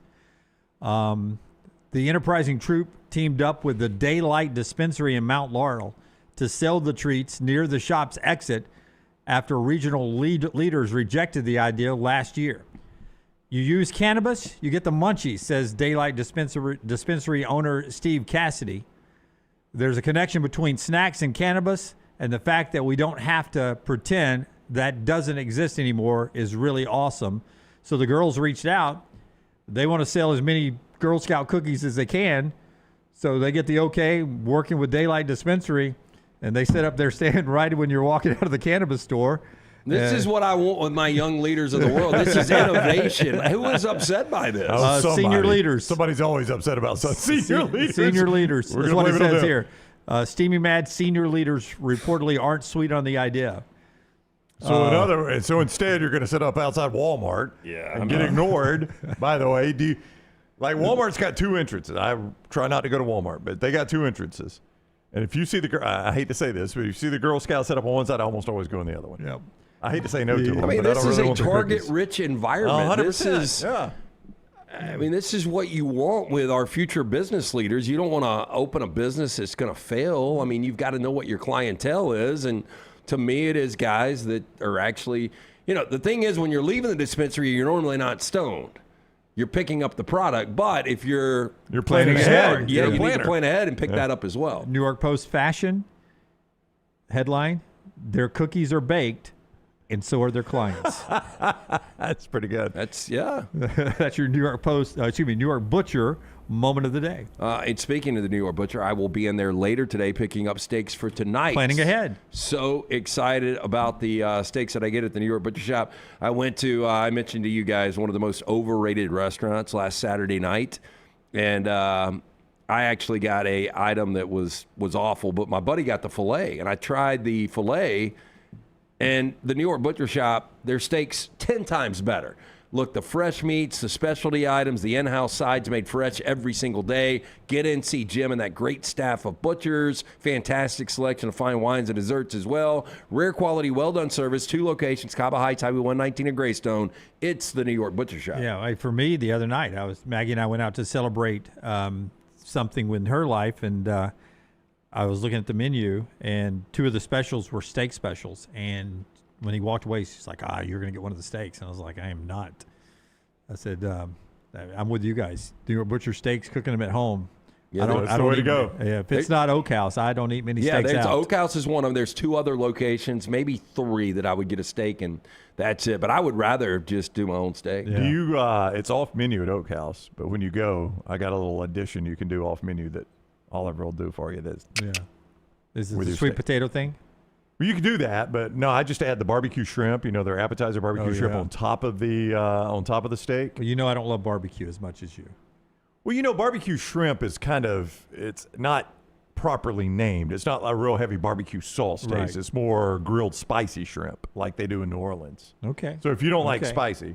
You guys talk about Oak House a lot. Would you put Oak House above that reserve Wagyu that you guys told me to get? So, at the other place, yes. Oak House blows that place off the map, in my opinion. Okay, yes. that was the best steak I've ever had. But I that was is thinking about that steak for a week after. Wow. That is one of the 4 places that I will order a steak. So it is a good steak. It's not Oak House, but it's a very good steak. All right. Forrester has been monitoring the news conferences going on. Stephen Pearl and Nate Oats later today on our social media platform. They will have those out for you at Next Round Live, and you'll be able to hear the coaches leading in to the big game tomorrow night. Auburn and Alabama, 7:30 out at Coleman Coliseum. Big game for Auburn. We showed you Lunardi earlier on, and Auburn's still in the same place. Not the first team out. They're the second team out behind VCU. And you said something important about VCU today against Dayton, right? Yeah, Dayton is a 1.5-point favorite. I actually, I've got 7 plays up today. Dayton is one of my plays. Take that for what it's worth. But that would be a nice loss if you're an Auburn Tiger fan and you're pulling for the at-large. But you still got to do some work yourself. Yeah, you said it earlier, and I believe you're correct.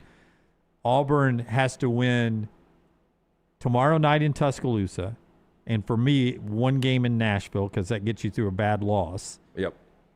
And I think they can be in. If they lose tomorrow in Tuscaloosa, I think they've got to win the tournament. I think they got to play on Sunday. And then I think they become really a talking point. We hear every year that that we overvalue the tournament based on what the committee values. And I understand what you guys are saying, but I'll tell you what, if I'm Auburn. I said they had to win it. Well, if you win it, there's no doubt. I don't know how the bracket's going to set up, but if they were to beat Florida, that's going to be hard to ignore. Look, and I'm not saying this would happen, but I mean, there are certain circumstances, situations that maybe could come out of Nashville, but the most important thing is winning tomorrow. Yeah. You really have to win tomorrow. If they don't win tomorrow, and that's I think they got a chance. I think they got a good chance. But if they don't win tomorrow in Tuscaloosa, I mean, if Alabama wants to, eliminate your rival from being in the NCAA tournament, a win tomorrow likely does. Well, and I think Alabama's going to play loose, and Auburn's going to play with a lot of urgency. But sometimes when you're tight, you're not making those shots, and we'll see. I mean, tomorrow to me is a fascinating game just based on the fact that I agree. I mean, I think Alabama can give Auburn their death knell. You want to trend our angle in this game? In the Auburn-Alabama game? Would love that. Nate Oats has been really good against Auburn, and he's done it to his credit. And he's won twice as many as he's lost. He's 8-5. He's 8-5, okay. So very close. Not that good. Yeah, not as good as I thought. Yeah, 8-5. But I mean, it's he's great. It's great. Yeah. I mean, and to his credit, Nate Oats has gone 8-5 against Auburn in the best era Auburn basketball has ever had. So Nate Oats has had the most difficult Auburn matchups of any Alabama coach of any time on in the history of basketball, right? Yeah. And Nate Oats is 8-5. So that's a credit to Nate Oats, what he's done in this series. In fairness, I think this is Alabama's best time, too. Oh, I don't disagree with you. Nate Oats, in his 8 wins, he lost his first one in overtime against Auburn, then won 3 straight, lost the next 2, won 3 straight, lost the next 2, and he's won 2 straight. So the trend for Nate Oats is 3 straight wins in this series. He's done it twice now. They've got 2 in a row. So if you're a trend or angle guy, take it to Calci. Nate Oats is due for the win, and then Auburn gets the first one next year. Or in Nashville. Before LT tells you about Crane U, and before we get to trash here, the Miami Hurricanes picked up 5-star receiver Nick Lanier yesterday, and the Pac-12 still has to add one more team before the 2027 college football season to meet their media obligations. They're still trying to get UNLV to join the league. Why will UNLV not? I don't know. If I'm looking at what's left in the Mountain West and the new Pac-12, I want to be in the new Pac-12. I do too. And if they get UNLV in there, to me, that becomes a discussion on if that can battle the American to be the best group of 16. I agree with you. In the Mountain West. I think I go. And this can't be everything, but there's name value to the Pac-12. It does. It feels more. It's hitting that way for me. Yeah, it feels more prestigious than the Mountain West. Now, prestige doesn't pay the bills. You still got to have the right TV deals, but I think that will help the TV deals down the line. Yeah, I would agree. I mean, there is something about that name value. I mean, now will it ever be the same? It's when Lavoie's left Green Springs and went to downtown Homewood. It was never the same. It was never the same, but they had that name, so I think they had an opportunity there. A much there. nicer building, much better, easier location, a lot of things, but it was never the same. Yeah. It's pour one out. I'm trying to UNLV, if you add them, you got Washington State, Oregon State. It's all the states. Boise State, Fresno State, San Diego State, Utah State, I think is there. Utah New Mexico. San Jose State. I think New Mexico's. Yeah. No, everybody's a state. UNLV would be the only not state team in there. So, I mean, to me, I would take the bid. To me, that's the best of, really, it's the best of the Mountain West. I mean, that's a good conference to me. It's better than the American, I think, if you put UNLV in there. I think so, too. I got to say, I'm still valuing Washington State and Oregon State on what they were in the old Pac-12. So can they maintain that? I don't know. They can't keep coaches. Yeah. People are getting out of Washington State and Oregon State the minute they have any modicum of success. So that's going to hurt you long term. All right. Tell us about Crane U, and we'll do trash today. Get the Crane training you need today. If you're looking for a new career, need further training to advance your current one, our friends at Crane U offer the comprehensive, state-of-the-art, fully stocked training facilities for mobile cranes, overhead lifts, forklift training. If you want to use your own equipment, the team at Crane U will come to you on-site, on-location training offered nationwide. Make the call today, 855-CRANE-U. When you make that call, whether you talk to Francis or Nicole, make sure you mention the next round, 10% off all the great purchases. Make the job easier, job site safer. Make it Crane. What do you say, everybody? And roll tide. Classes available monthly. So visit our friends at Crane U. Call 855-CRANE-U or craneu.com. What do you say, everybody? Let me tell you about our friends at Champy's World Famous Fried Chicken. That's Sterling and the crew down there. They bring you this hour of the show. Champy's World Famous Fried Chicken, Highway 119 in Alabaster. Brined overnight, cooked to order, hand-cut chicken fingers, and all the great in-house made sides. Nothing like it. Sterling has done a wonderful job for 11 years at that location. Go enjoy it this weekend. Champy's Chicken. Hit it, Tyler. Thank you. Thank you. Well, this is a great way to get started. And I haven't even won all my games yet. It's a great night to be a Tiger. I'm here with my family, and we are so excited to be in the great state of Louisiana, but more importantly, to be with you great fans, and to be part of what is going to be an incredible ride here at Louisiana State University. LT's Trash is presented by Bud Light. Easy to drink, easy to enjoy. The weekend is here. Pick up some delicious cold Bud Light. Boy, I forgot how awkward that was to just listen back to it. You guys brought this up months ago, and I forgot who was where on this, but Chick-fil-A has made a change that some fans are celebrating. A rep for the restaurant chain confirmed to People on Tuesday that its waffle fries no longer contain pea starch. What? PEA starch. Oh, yeah, pea starch. I would call it something. I would have called it something different, no matter if it's called pea starch. I hate to be that guy. Okay, but I liked them better when it had the PEA starch. They were crispier, less soggy, and so I'm going to be the guy that says I couldn't tell the difference. I never noticed. I couldn't tell the difference either. Now, not that I eat a lot of their fries. I was a coleslaw guy. I do like their fries, but sometimes I'll just grab the chicken sandwich or I get the breakfast, and obviously there's no fries involved. But about twice a week, I eat them now. The number one combo with no pickle. If I'm going somewhere on the road or to golf after the show. Are you not a pickle guy? I am, but I'm eating it quickly, and it's so hot, the pickle. Yeah.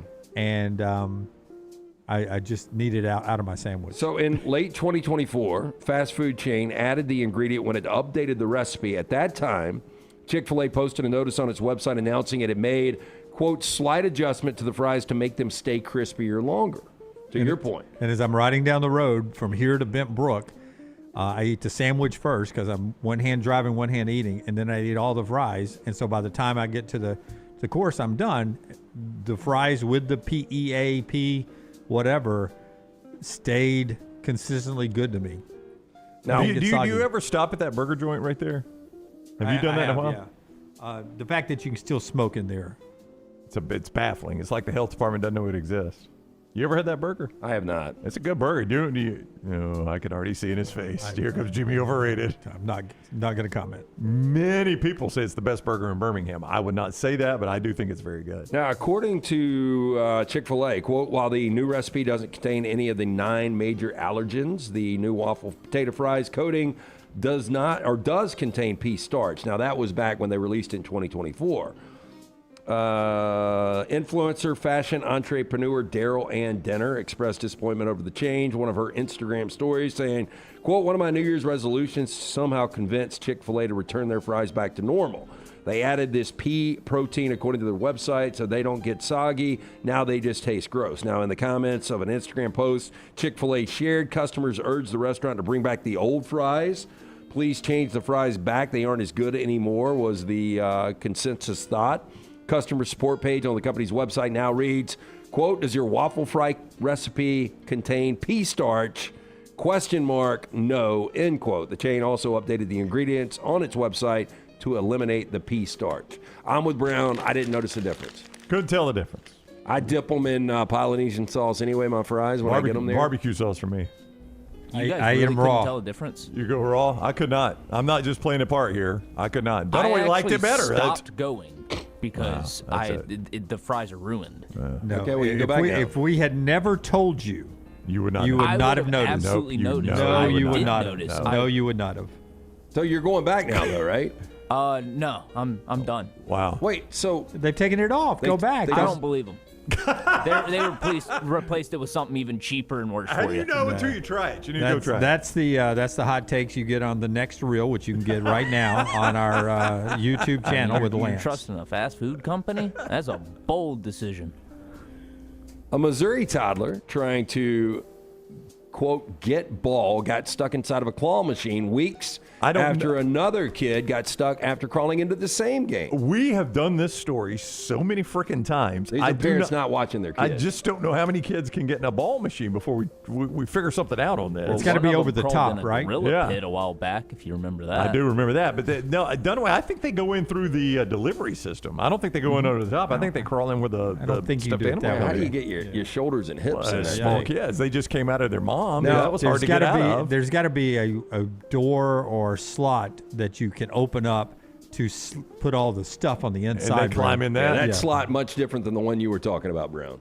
Yes, it is. God has enabled these shoulders and hips. Well, yeah. I mean, they were a little bit smaller when they came out of their mom. Now, Ryan Campbell was watching his daughter's game at the Soccer Dome at Veta Sports in Webster Groves, a suburb of St. Louis, when he realized 3-year-old son Patrick had crawled into the arcade game. Yeah.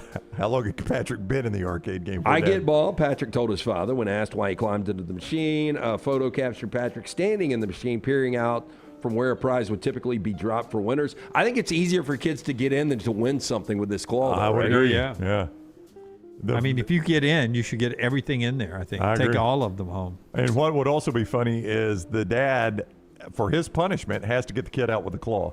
Well, That's the only way. The fire department can't come. You got to get him out with a claw. Those things will barely pull out a stuffed animal. That's on his dad then. Several weeks earlier, another toddler, 2-year-old boy named Cooper, also got stuck in the same machine. Firefighters had to be called to the sports complex in a situation they told the station was a, quote, first, and now we have a, quote, second. There'll be Within weeks. There'll be a, quote, third if they don't figure out the problem that lets the kids in. Well, it's the door. If they put pea starch on it, it wouldn't be so easily opened. Tyler would quit going, though, Jim. Yeah, the door would be all hard and stale. Tyler would never play the game again. And then the door's not going anywhere. Some of the worst behavior is on a plane now, but I haven't seen this in a long time as far as people. It's the one thing that I'm dreading the most about going to Vegas. Are is you the flying flight out and Southwest? flight back. I am not. Jennifer and I are flying Southwest in a couple weeks, and it'll be my first flight on Southwest with assigned seating. There's no reason to fly Southwest anymore unless Well, it it's was a much better rate. Yeah, I mean, unless you can get the incredible rate. But, you know, that was the thing. Southwest used to be so good with customer service and so good with the rates, but the rates aren't the same anymore. Ironically, I'll have the best seat I've ever had on Southwest out and back because I booked it enough time I was able to get the front row where you got all the leg room. Yeah. But I've heard that people are saying it's a disaster now that they've gone away from the, I don't know what they called the seating. General admission? The queue seating or whatever. I might be flying out in a couple weeks. On And Southwest? It might be Southwest because I was looking at prices and they were like less than half of everybody Well, I'm on else. Southwest. I booked it because it was direct to where we're going, and it was the by far the best rate, and I was able to get the front seat for by far the best Okay, rate. well, yeah, I mean, look, But I don't know. I've heard that's it's the a way it disaster. used to be, though. But recently, Southwest is right there with United, Delta. I don't know what the issue is, but people are complaining about the boarding when you have assigned seats is a disaster. I don't know. I was going to bring up, do you guys hear people playing audio that aren't on the headphones, like just listening to reels, listening to music without it being in the headphones? Occasionally, not on my trip to Norman, but the flight before that, there was somebody who was trying to watch their iPad, whatever show, movie they were watching without headphones That's on. crazy. Okay, And I was so like, how is this going to work? Yeah, that's right. Yeah. Throw them out of the plane. United Airlines has introduced a new rule that could see passengers removed from flights if they refuse to use headphones while playing audio on personal devices. I can get behind this. The airline quietly updated its contract of carriage in 2026, adding the requirement under its refusal of transport section, same policy area that outlines behaviors that can get passengers denied boarding or even kicked off a flight. Under the new wording, passengers will play audio or video content without headphones, may be removed from the aircraft, or even banned from flying with the airline in the future. Now, the rule targets common in-flight annoyance, travelers blasting music, videos, or social media clips from their phones or tablets without headphones. And this is a needed rule, I guess. Right? No, it's 100%. I think you should be able to, the flight attendant should be able to wake up sleeping passengers who are snoring as well. That could be me, though. Yeah. I hate to. Yeah. I never know if I'm snoring. That's disruptive as well. And I think we should have some kind of muzzle for the kid that cries. I don't know about a muzzle. That seems like a lawn. I don't know about a muzzle, but The I kids do just do what the think kid that does. if you watch Benadryl? TikToks or Reels in public without headphones, you should be dropped out of the cargo hold. That What do is like the worst what do we type do of about the person. crying kid? I hate it for the parents. It's not the kid's fault. The kid's I doing what get the it, kid does. and I It's hate on it for the parent too. Yeah. But the like, adult on TikTok couldn't put earbuds in. no, I get The that. kid's Look, gonna there's cry. no excuse for that. But again, the crying kid becomes a little delicate. What do you do about that? But I can't do anything because we're flying at that point. In a restaurant, it bothers me if 100%. you don't get up and take walk your out. kid outside. And what about entertain. this? What about a soundproof cube you put Well, on the yeah, kid's head? can they breathe through it? Yeah, they can breathe. Yeah, then I'm fine with it. We got to come up with something. Yeah. Because there is, when you're on a 3, 4, 5 hour flight and you got a kid that will not shut up. I just turn it's got to be pretty loud. If you've got your AirPods in, it's got to be pretty loud to overcome your maximum iPhone volume. I saw this. What? But to be fair now, you and I, and we've had some drinks on a flight before. When we were going to Ocean City, we it was either going or coming. We were talking a lot to people on the plane. It was going because this was, I just remembered this. I think we were actually yelling to Brown across the way. You were. I had enough of you two. This was after the infamous Charlotte Airport show when I went onto the gate and these two stayed back at the bar and they almost missed the flight and nobody would answer my call. And I'm just envisioning myself in Ocean City, Maryland, having to do a show by myself because these two idiots wouldn't make the plane. So I'd already had enough of you two. I get on the plane, and for some reason, my cell phone disconnects from my AirPods, and whatever I was watching just starts playing. And Lance looks at the stewardess and goes, "Look at this guy. Can we get him under control?" Can we get him under control? And the stewardess has no idea we know each other because I got nothing to do with them. I am so tired of them at this point. And I think I chimed in really quick. With that kind of noise, I think we deserve free drinks on this road. So the men's basketball program at California State University, Bakersfield, won't turn many heads with its last place ranking in the Big West right now. Yeah, this story. But when it comes to a scandal, this is right up there at the top. You had just done the 10 biggest scandals of college athletics. Yeah, that was college football. College football. When I saw the I story, did I not was know like, this was their head coach, by the way. Yeah. Cal State One on the Bakerfield's athletic department. Do you guys know who the head coach is? I did not know his name, no. It's Rod Barnes. Oh, no, the former Ole Miss Ole Miss Rod coach, Barnes? I mean, I would Okay. assume, yeah. Now, he opened an anonymous email from a tipster who alleged that Barnes' temporary assistant coach, Kevin Mays, was also working as a pimp across 4 states. Other lawsuits, internal investigations, dismissals, and finger pointing have only served to deepen the department's sense of crisis. Now, in the email, tipster identified a woman who Mays allegedly had trafficked for several months. Quote, "Fix it or the whole staff will fall," all in tips, the tipster wrote in all caps, adding that the email was the first warning and a final warning. Barnes forwarded the anonymous email to the university's Human Resources Office, which sent it to the university police, triggering an investigation that led to criminal charges against Mays. Mays, being held without bail, faces rap sheet of 11 criminal and misdemeanor charges, including felonies such as pimping, also charged with possession of automatic firearms and high-capacity magazines, and possession of meth and marijuana with intent to sell. He has pled not guilty on all charges. Rick Pitino would have loved this back in the day if he would have had a pimp on staff, right? It would have been easier recruiting. I mean, I don't think he was able to do what was allegedly done if he didn't have one at least on speed dial. Yeah, connections, you say? Yeah. You think you guys have ever known a pimp indirectly? Maybe. Pimp might be tough. I guarantee I don't have anybody in mind. We probably know somebody that has been part of the world's oldest profession. Oh, sure. Yeah. Well, yes. Yeah, I think I know a few. Yeah, I was about to go a little harder on that than I needed to, but yeah.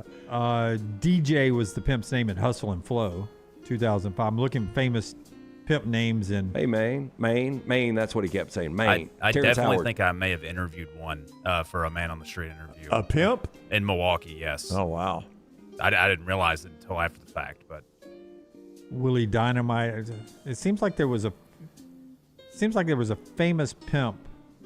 Huggy Bear? Huggy Bear, yeah. That was the one I was looking for. Also a college basketball coach. I mean, Snoop Dogg. I mean, there's, think he did it back in the day, and there's, still some thought. As everyone in the chat room saying, it ain't easy, we're told.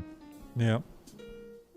That is, but it's necessary. that is Trash Today, brought to you by friends at Bud Light.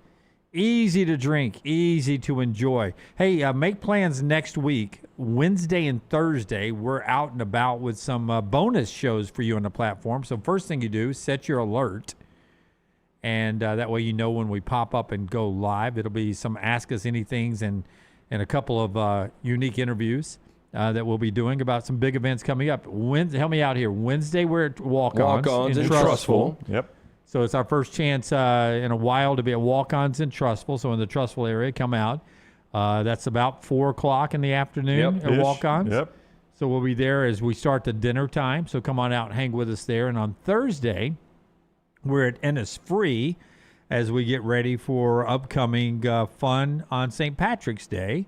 And we'll sort of set the table for that. So we'll be with our friends at Bud Light and at Innisfree on Thursday. And it's with our friends at the Barber Motorsports Park, right? Indy Racing coming Indy back Racing, on yeah. Wednesday. Yeah. So that's next Wednesday and Thursday. Trustville, Walk-Ons Wednesday. Thursday, Innisfree. And that's the Birmingham location of Innisfree. Yeah, it is. Down at Lakeview, yeah. All right. So that's all happening next week. You can come see us. Don't forget the next reel with Tyler and LT is out. Episode 1, Episode 2 coming next week. Don't forget Brooks doing all his work on social media and Scott there as well. Hope everyone enjoys their weekend. We will see you again Monday on our new live edition of The Next Round. Until next time, God bless you and God bless America.